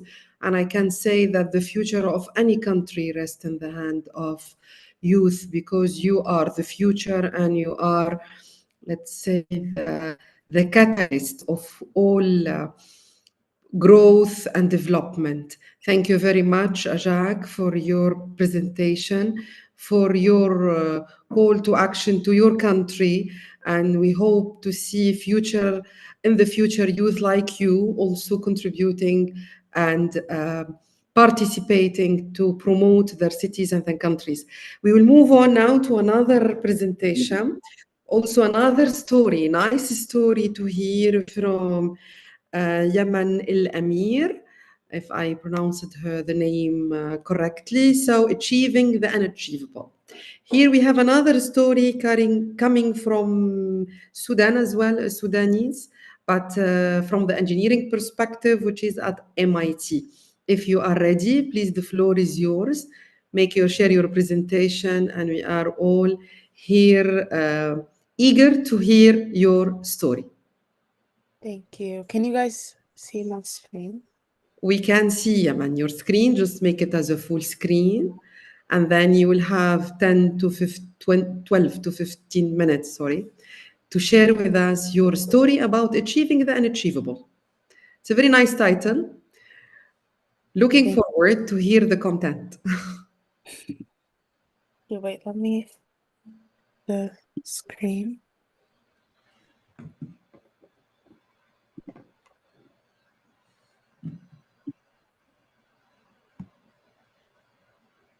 Can you guys see it now? Yes, we can see it. Go ahead, my dear. Hello, everyone. Mahatma Gandhi once said, "If you want to change the world, start with yourself." That's a quote I live by, and today I hope my story will inspire young people not to let barriers or cultural expectations stand in the way of their dreams. My name is Yumna Al-Amir, and I'm a proud sophomore at the Massachusetts Institute of Technology, studying mechanical engineering. My goal is to design biomedical devices that improve the accuracy and ease of diagnosing chronic illnesses like Alzheimer's. I also hope to integrate AI into these tools to enhance the precision and impact. But the journey to becoming the person I am today hasn't been easy. Can you guys see the next slide? I don't know if you guys can.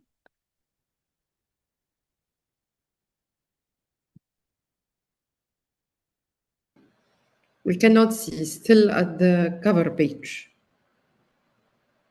Sorry. Here, let me.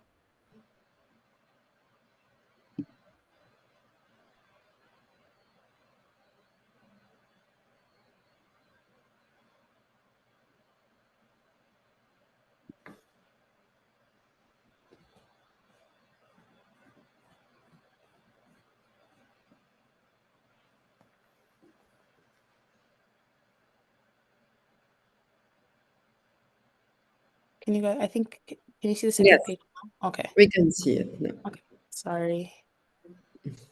I have overcome numerous challenges to reach where I am today. As an African American female from an immigrant background, I represent a demographic often overlooked in elite academic circles. For many around me, gaining admission to an institution such as MIT seemed unattainable. Despite financial constraints, my parents, who immigrated to the US from Sudan with hopes of providing a better future for my sister and me, held unwavering faith in the transformative power of education. They expected us to pursue higher education at prestigious universities, which motivated me to excel academically and earn a scholarship based on merit and educational excellence. Like many of my generation, I faced the unique obstacles brought on by the COVID-19 pandemic. Additionally, the high school I attended did not prioritize academic achievement and lacked sufficient resources for standardized testing preparation and advanced coursework necessary for top-tier universities. Many students in my community were encouraged to enter the workforce or attend community college immediately after graduation. For girls, in particular, there was often an expectation to prioritize marriage and family over personal and academic development. Furthermore, as a Black student from a low-income background, I frequently encountered low expectations from others. Determined to succeed, I went above and beyond these challenges, sacrificing sometimes sleep and social life. I actively participated in numerous extracurricular clubs, maintained strong academic performance, completed community service hours, and sought out internships and enrichment programs. all aimed at preparing myself for success at the highest level. Ultimately, I was honored to be accepted to MIT, the globally top-ranked university by the QS World University Rankings. Even with this achievement, some within my community expressed surprise that my parents supported my decision to leave not only our neighborhood, but our state just to pursue my education. Their steadfast encouragement, however, was a crucial factor in my journey. These experiences have strengthened my resilience and determination and have shaped me into the person I am today.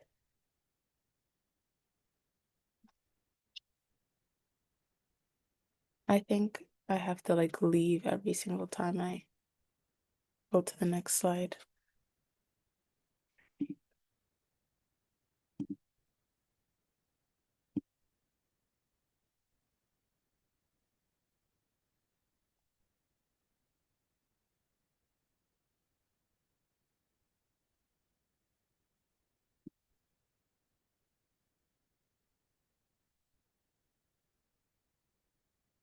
Helping people has always been a passion of mine, and I wanted to continue it at MIT by joining organizations serving minority groups. For example, I am currently serving as the Academic Excellence Chair for the MIT chapter of the National Society of Black Engineers, where I help peers develop academically and professionally, connect with Black alumni, and support younger students in achieving their dreams. Being one of the contributors of Revitalizing Sudanese at MIT, we hope to create a welcoming environment for Sudanese students and ethnically Sudanese individuals to support and help each other throughout their MIT journey, as well as connect with other Sudanese groups around us. We also wanted to raise awareness for the ongoing conflict in Sudan and gain support. Similarly, being publicity chair for the MIT chapter of Engineers Without Borders, we work with underprivileged communities on projects to improve everyday life. For instance, the past few years we have been partnered with a village in Tanzania to help restore a dispensary by repairing the roof, fixing the electric wiring, and building a new delivery room. I also had the opportunity to start a UROP at the MIT Koch Institute of Integrative Cancer Research, where I research biomedical devices while also helping design tools for targeted drug delivery. I take on these roles not only to inspire younger generations to persevere, but to ease their achievement journeys. I am also part of the Traveling Ambassadors Program, one of my most meaningful successes, because it offers me the chance to share my story with students around my community, advertise MIT to them, and remind them that they are capable of accomplishing their dreams, just like I did.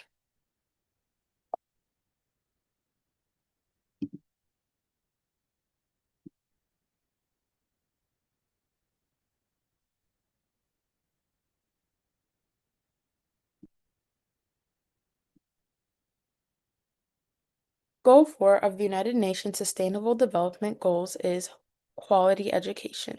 Despite this, disparities persist and new challenges are rising every day.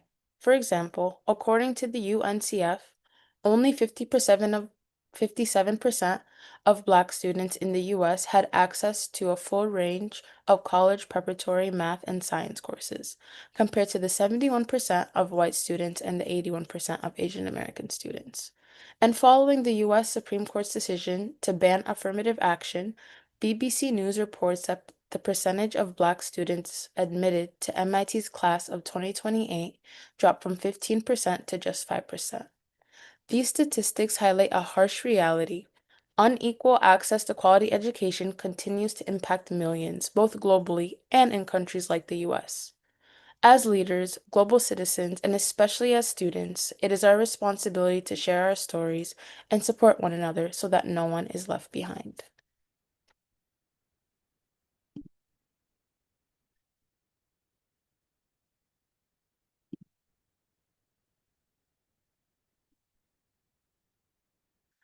What most people don't know is that there's an abundance of resources at prestigious universities to support these underrepresented groups.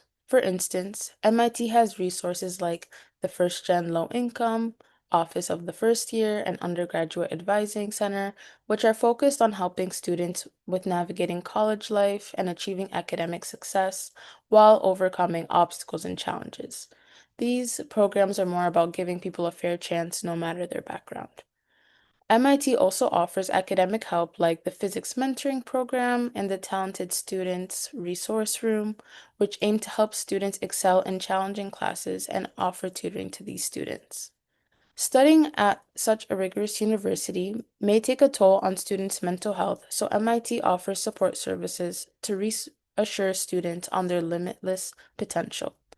All you need to do is know where to look and who to ask. The resources are available, but awareness may be limited due to the overwhelming number of options. The school might be offering them, the students just may not be aware of them yet.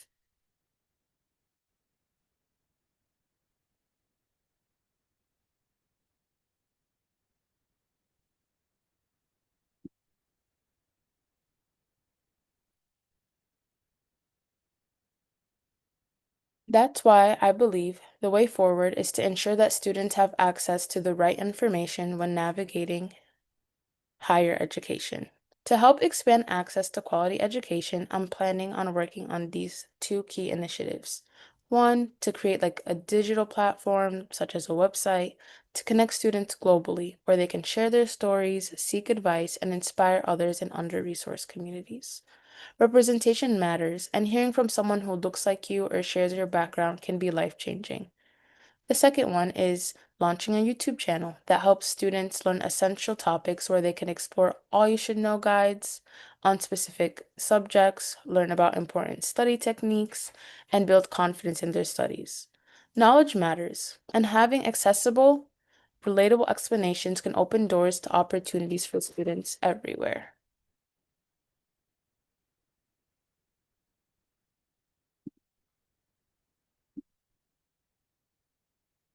In the end, I hope my story inspires young people to rise above imposed barriers and reach for the stars. Thank you sincerely for your attention, and I truly believe that together we can achieve the unachievable. Thank you so much.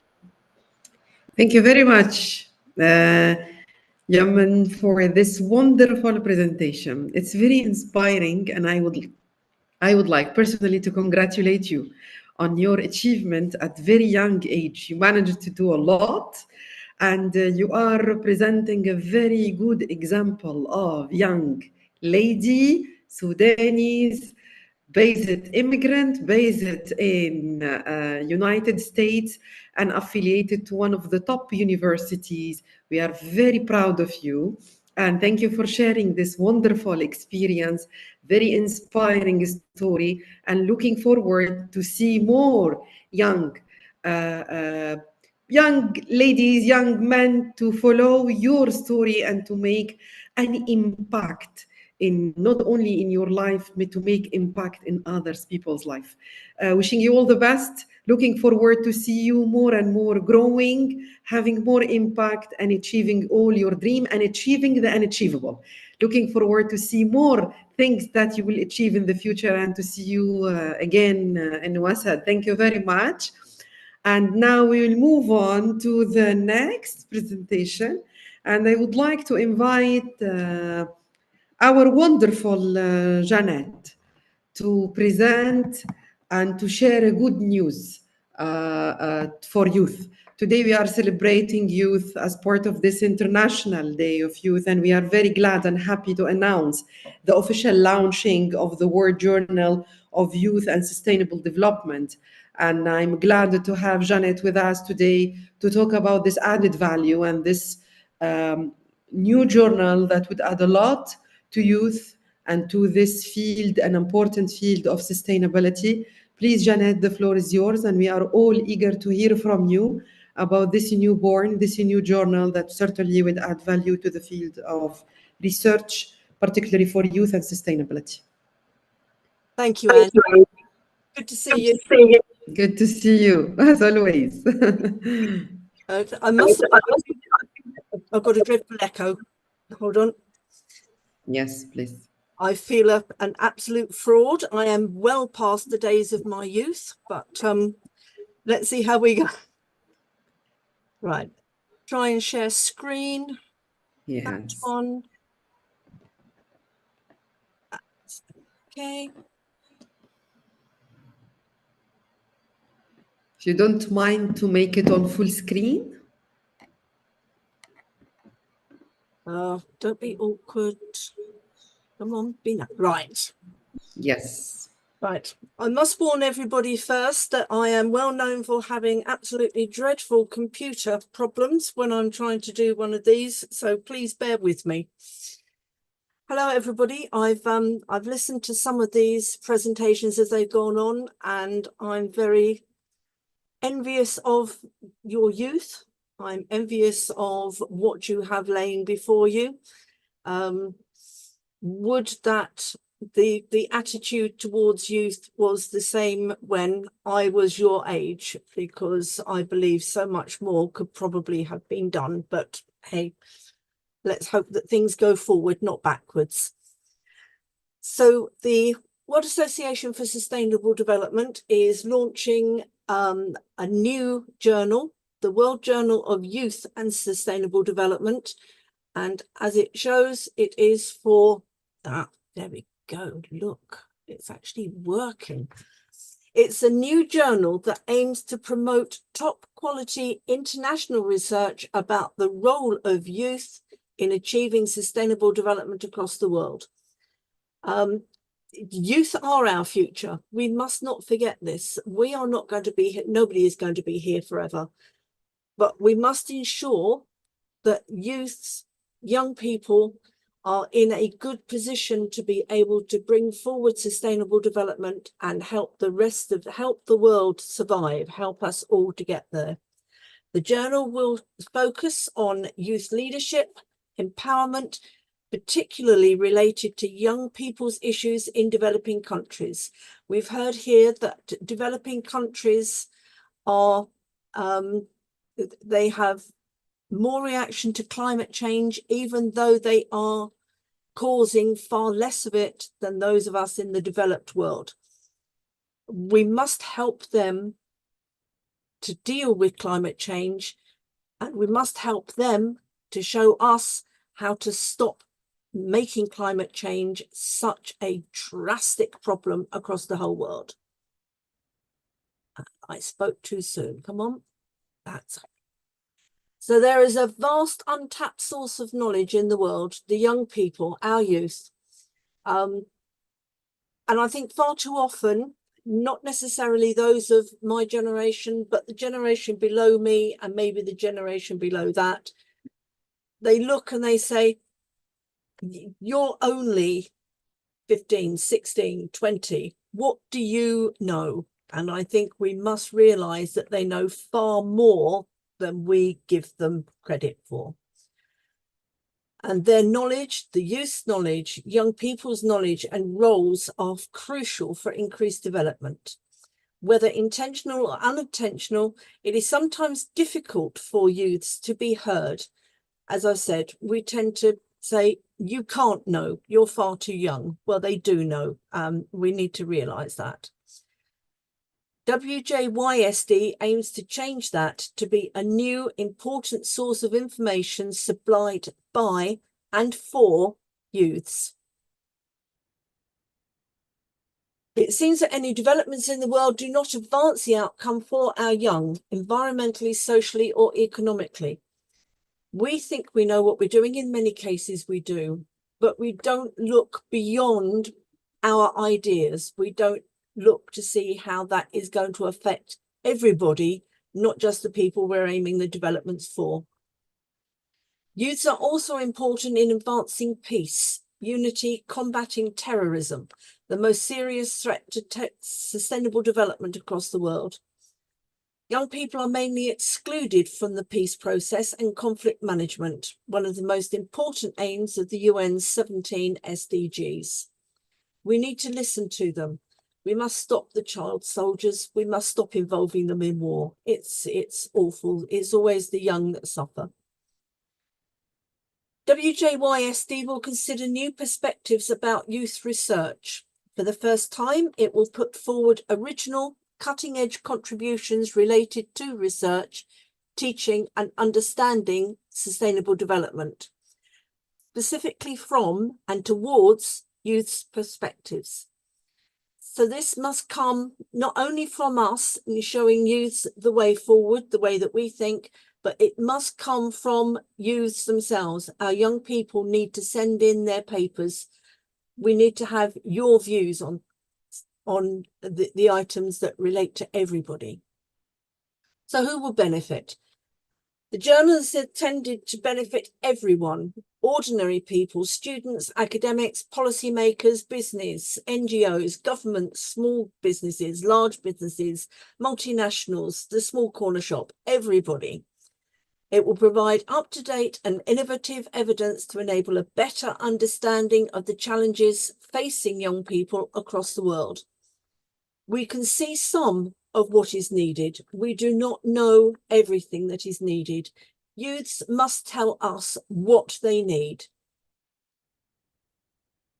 So what do we need? We welcome original research, reviews, conceptual papers, technical reports, viewpoints, case studies, conference reports, everything that would usually go into an academic journal. We will welcome papers on those lines. Please send them in to us.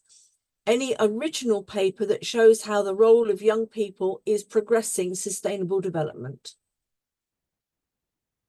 So who can submit? Anyone, literally anyone is welcome to submit a paper.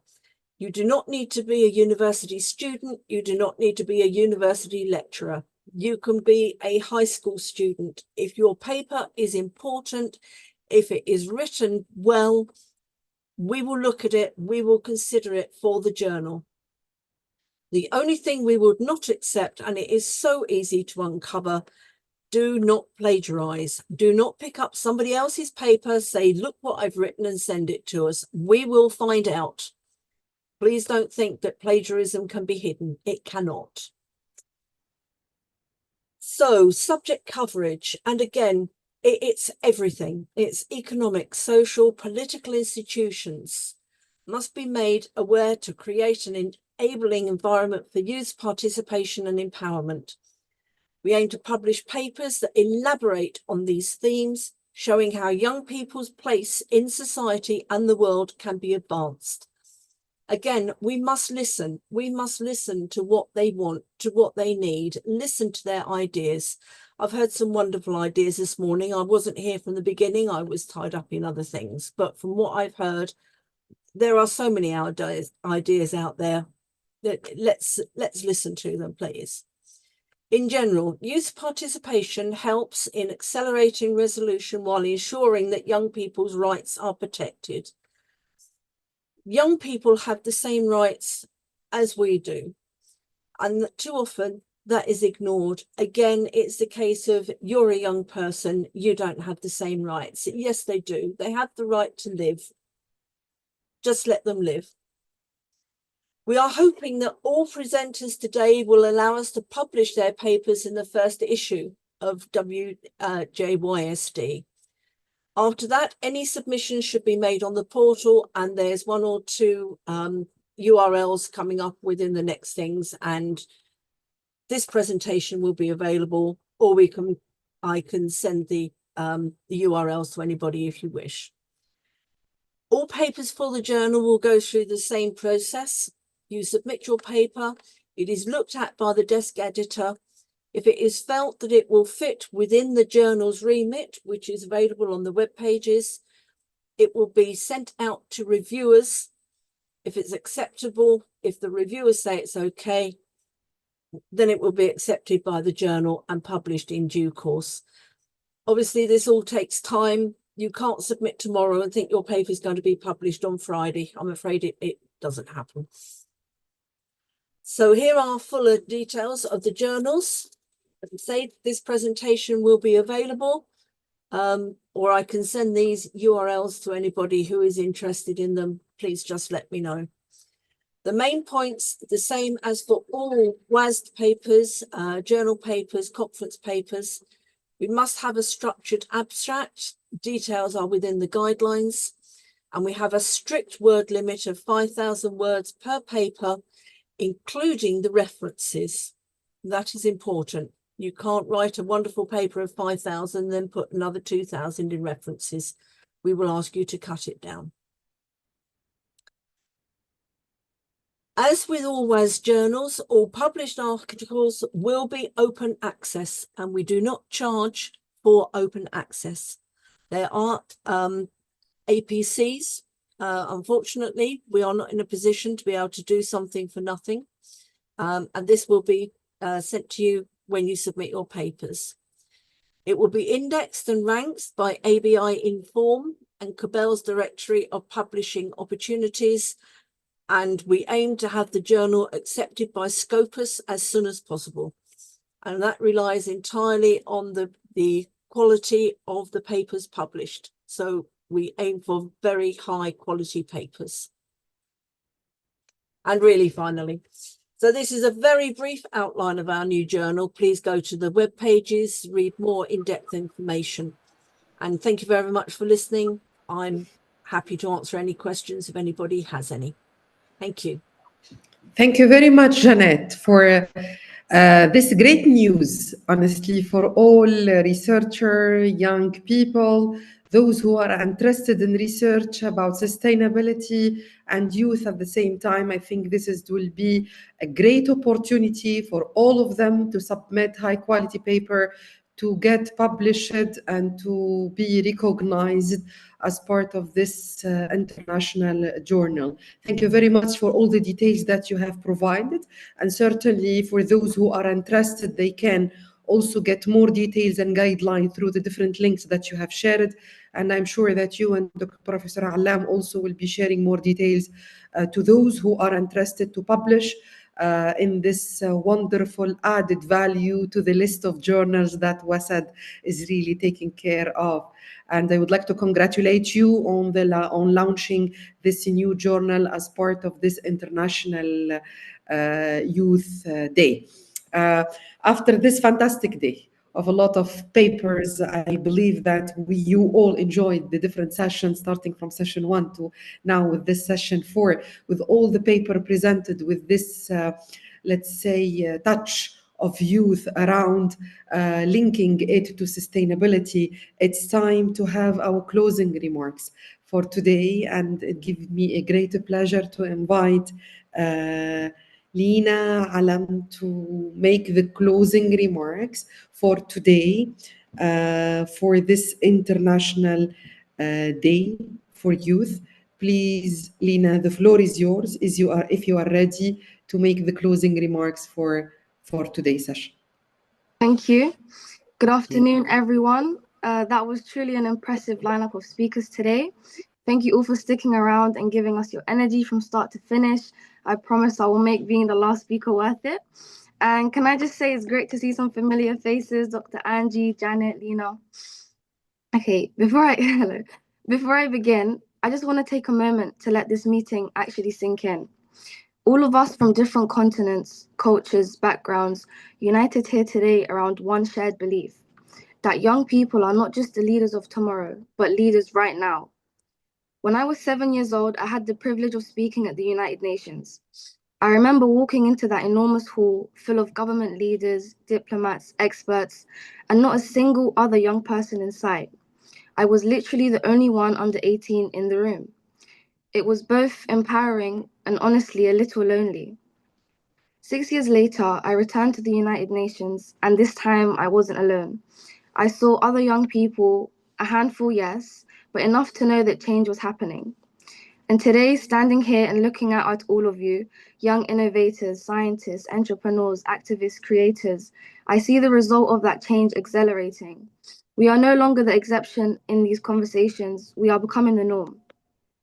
So on this International Youth Day, the United Nations is celebrating youth because we are the largest generation in history, and because the future is being shaped with us, not for us. And the next time a young person stands at the United Nations, I hope they will look around and see not one voice, but hundreds leading the conversation. Over the course of today, we've seen what looks like in action. In session 1, we looked at what's next, from Japan's vision of reimagining the future, to India's push for mission life, to research from Malaysia on the effects of microplastics, and of course, Australia's important work on addressing mental health inequalities. We saw that youth action isn't confined to one discipline. It's in science, advocacy, and social justice all at once. In session 2, we heard that entrepreneurship in Jordan, food and water governance in Egypt, crowdfunding innovation in Saudi Arabia, and robotics education in Panama. These aren't just projects. They're proof that young people can design systems that create opportunity, not just for ourselves, but for entire communities. Session 3 reminded us that youth leadership isn't only about innovation in good times, it's also about courage in crisis. From Sudan to Saudi Arabia, from tracking SDGs to protecting marine life in Italy, we saw how determination doesn't stop at borders or even in times of war. And finally, in session 4, we were reminded that the climate crisis, peace building, and even the unachievable are not too big for us to face. Whether it was Caribbean youth mobilizing against climate change or students from MIT reimagining the possible, the message was clear. The future is being built by those who believe they can do it. If there's one common thread running through every session, it's this. Youth are not just bringing energy to global challenges. We're bringing expertise. We're bringing lived experience, innovation, and the stubbornness to refuse that's impossible as an answer. But here's the reality. Our presence in conferences like this, and at the United Nations, and in boardrooms, and even in Parliament, is still not guaranteed. Many young people around the world still don't get the chance to be heard. And that is why conferences like this matter. It's not just about networking or sharing your research, it's about building a critical mass. Because when enough young voices come together like today, we stop being an afterthought in the global conversation, we actually start shaping the conversation. I often think about a simple truth. The future will be decided with or without us. If we're not in the room, others will decide what our world looks like. And history shows when decisions are made about young people without young people, they usually don't work out in our favor. So our job is not just to show up, it's to keep showing up louder and more prepared every time. It's to bring not only passion, but also evidence, strategy, and vision. It's to hold leaders accountable and to become leaders ourselves. And leadership doesn't just mean titles or positions. It can mean launching a grassroots project in your neighborhood, like the ones we've heard about today. It can mean building a piece of technology in your university lab that solves a problem no one else thought to tackle. It can mean starting conversations in your family or even communities that shift mindsets for the better. One of the most powerful lessons I've learned today, and I think many of you today have shown, is that you don't need permission to start making change. By the time the world allows you to lead, you may have already built something so impactful they'll wonder why they didn't ask you sooner. So, as we leave here today, I want to challenge each of us to do 3 things. Number 1, stay connected. The people in this room are not just conference contacts, they are potential collaborators, allies, and friends. The future will not be built by individuals working in isolation, but by networks of determined people who will lift each other up. Number 2, keep learning. Whether you're a student, entrepreneur, researcher, or activist, the world will keep changing, and our strategies need to change with it. Learn from different fields, cultures, and generations.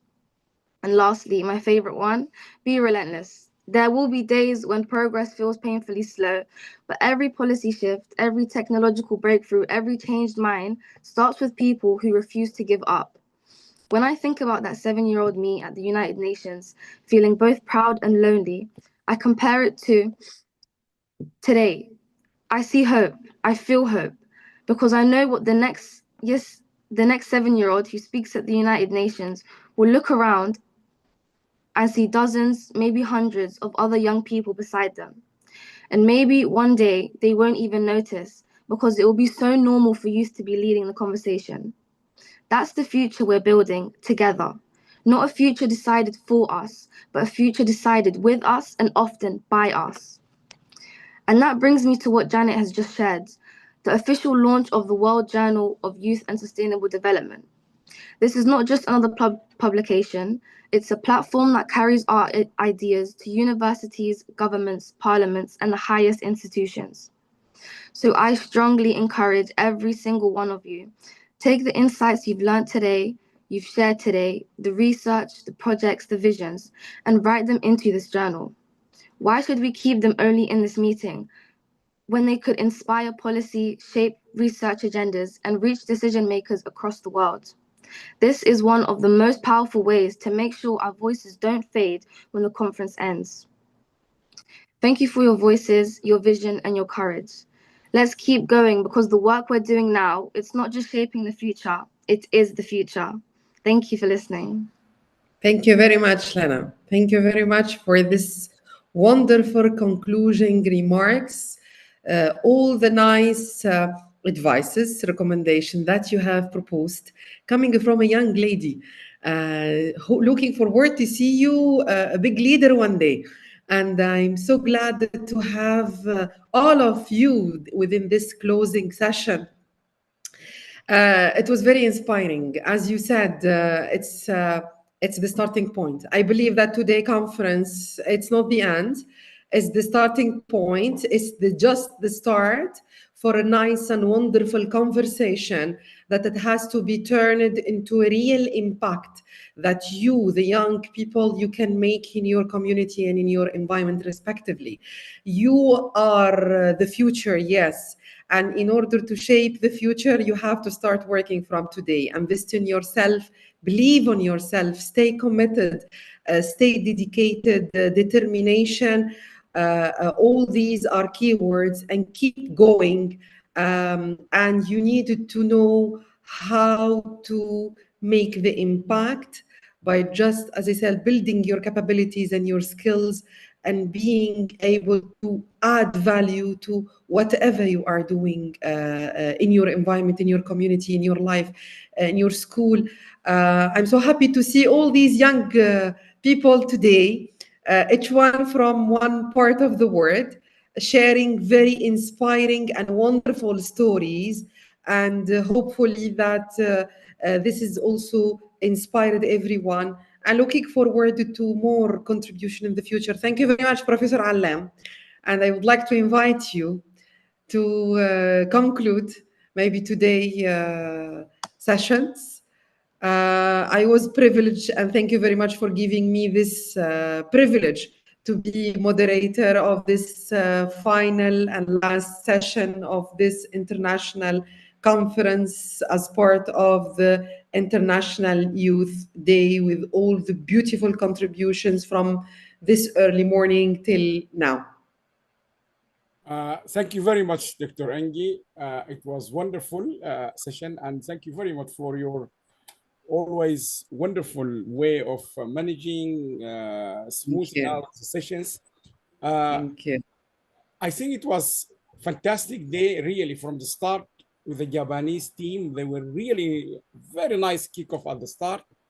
And we went through all these papers, one after the other. Fantastic papers. And I'm really pleased to see the conclusion with very young. I think Human is very young at MIT, and she's right. To be in such a big institution, we have this same. I'm probably, if we open this for debate, Angie, you will say the same. You have much to say about even your experience in France. The Sorbonne is the big name. The same like in the UK, Oxford and Cambridge are big names. It's not just about your marks. They have a lot of barriers for you to get into these big universities. And that in itself, I think, as Human said, I think we need to make sure we utilize this as an inspirational and model. And one of the things, I haven't talked to you about it, Angie, but we have been thinking about this for many years. Also, when we met our colleague from Indonesia, we met people from Uganda and others, is to try to think of maybe an international exchange of inspirational examples, if you like. So you take Human from the US, she traveled, like she said, she goes to Saudi Arabia, for example, inspire others. You take the mother from Saudi Arabia, you take her to India. And I think we have also listened. You remember that morning session, that talk from India was fantastic. Every talk, to be honest. And we need to explore. I mean, we had someone body today speaking, Carlos from Panama. This is a very long way from the UK and so on. So that's something I think we should all make sure. I don't want to just single one paper out, but really I was very much moved by the Caribbean paper, Peters, Fissmore. What I like he kept reminding everyone, including the young one, we have to do it. We have to be there. And I really like that. I can see that Janet echoes the same thing. That is a powerful statement. The same happened in Pakistan. He said, we did less. We took a big chunk of the problem. Barbados and the Caribbean, all of them, they struggle every year. We've been to San Lucia, I remember in 2010 with Dr. Gail Rigobert. They have this hurricane every year. They haven't polluted them. And this is a big problem of always the discussion between the United States and China. The United States want China to slow down, and the Chinese keep telling America, we want to grow with the same ladder you used to grow. So this is really the heart of the problem. So that's really, really nice. One thing I will discuss with other people, I will come back to you as well, Angie, those from WSD, we could not get everyone on this conference. We had people so, I don't know, I don't want to say disappointed, but some have been, one of them, she said to me, I spent 1 week preparing, and you're not giving me a chance. We have people from Qatar, from Sudan, from Germany, from where else? Africa, from Middle East. They couldn't get a chance to speak. From India, we had, because we went with those who came first from the professor. So I will see what can we do. We may have another one quick. There is a lot of people, really, you can see the anger in their passion about to present here. So we couldn't get anyone here, so we will discuss to see if we can quickly have a second round of presentation. Finally, I would like to encourage you again, and as Lena said, Janet, everyone here said, I think all of you who presented today, I can tell you now, before you receive an official email to invite you to submit, please make sure, I think all of you, including those who make a very sharp, short presentation, like, what's his name, Al-Barra from Jordan, said, this is how I see creativity, entrepreneurship, and so on. Anyone can write about what he did. As Jenny said, we are not looking for purely academic paper, but we're looking for all these experiences. So try to think of writing your thoughts today as quick as possible. And secondly, I don't know really, but I want to discuss it with other people like Angie and all other professors, maybe Beverly, whatever, all these senior people, to see how can we configure the advisory board. That's very important. Of course, we know how the editorial work, we will make sure, but we really keen the editorial board, which decide on what goes into this journal, to be configured with the views of the young generation on board. People like Human and other, all this young generation, I want them to be in the editorial board, deciding what to be published, what not to be published. And we will just give them the experience of how the editorial work. But this is, again, it's never happened, but I would like us to be the pioneer on doing this, a journal, and we will do our best to make it internationally recognized journal, but it is by the youth, from the youth to the youth, but we want them also to do that. And also, one other things, I would like to encourage all of you, those who presented today, to consider seriously, come to our conference in December in London, between the 2nd to the 4th of December. We would be very much happy to help you with any visa letter or anything if you consider coming to London. And finally, I'm not sure. I know the people from Sophia University, they would probably now went to sleep now. It's too late for them now. But I think I have seen those from Kordofan University still there. I can't see them now.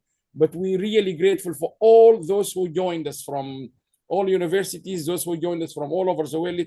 I'm grateful for everyone. As I said, this is a huge work. And still there's a huge work. There's a big team is going to pick up this video.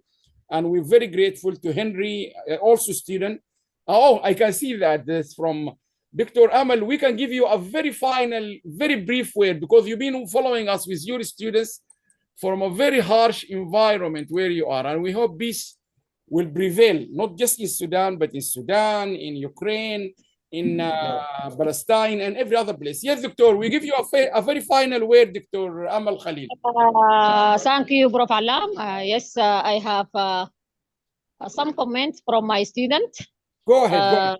If you have a time, if you give them a chance to say it or no, I will send this comment, maybe 4 or 3 comments. Are they with you now? Yes. If they would like to come on camera, we would love to see them before we. Okay, okay, yes, good, yes, okay.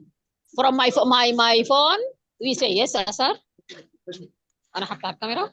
Okay. Yes, sir. Can you introduce yourself first? Tell.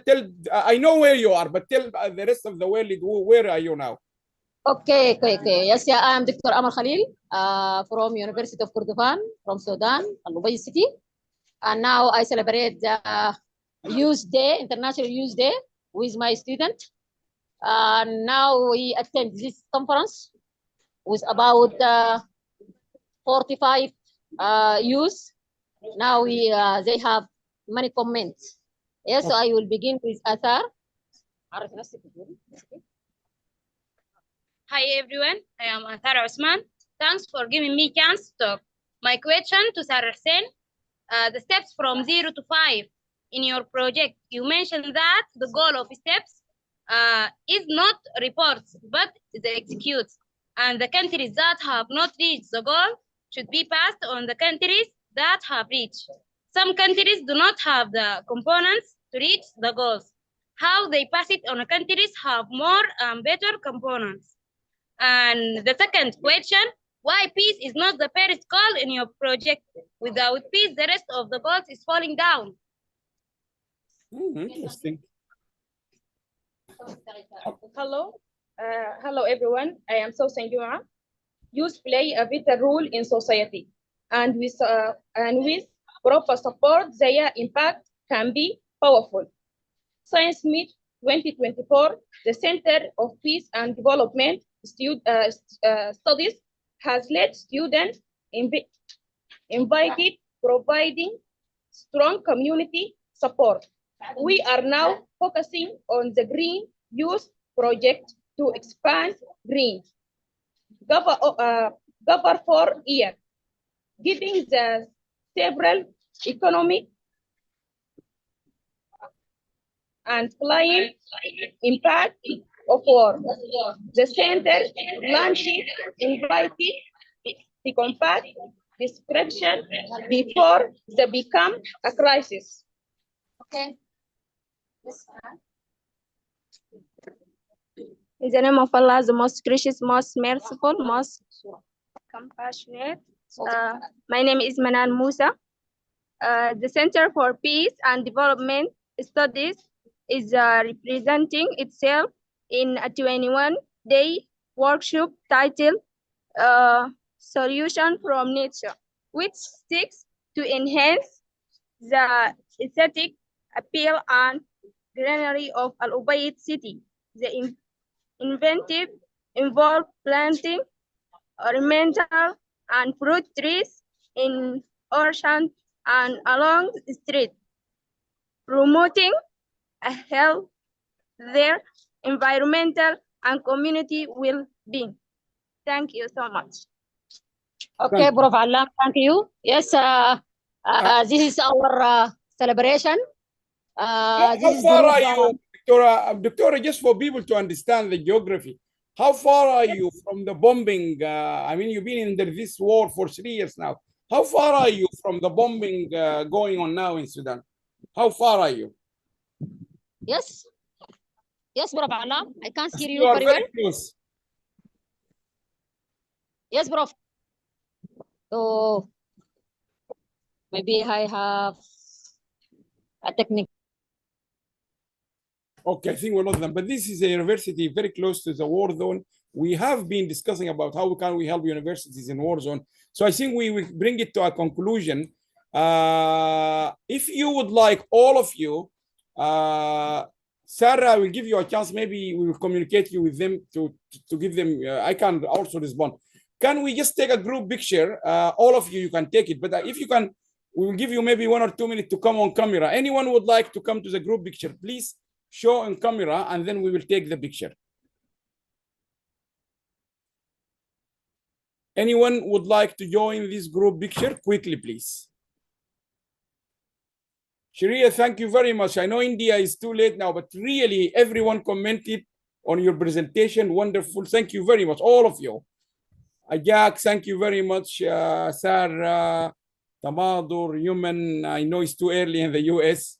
Magid Al-Amri, Lena, Adama, Ken. Thank you, all of you. Really, let us just make the picture. I can see here also Bakri, Nada, Councillor Muhammad Makkawi, Lina, Taqwa. So let's take, I will take, and if you'd like to take, just do a print screen. But I will do my best here to make the best one I can. So now 1, 2, 3. There's a nice dog sitting here in Nab picture.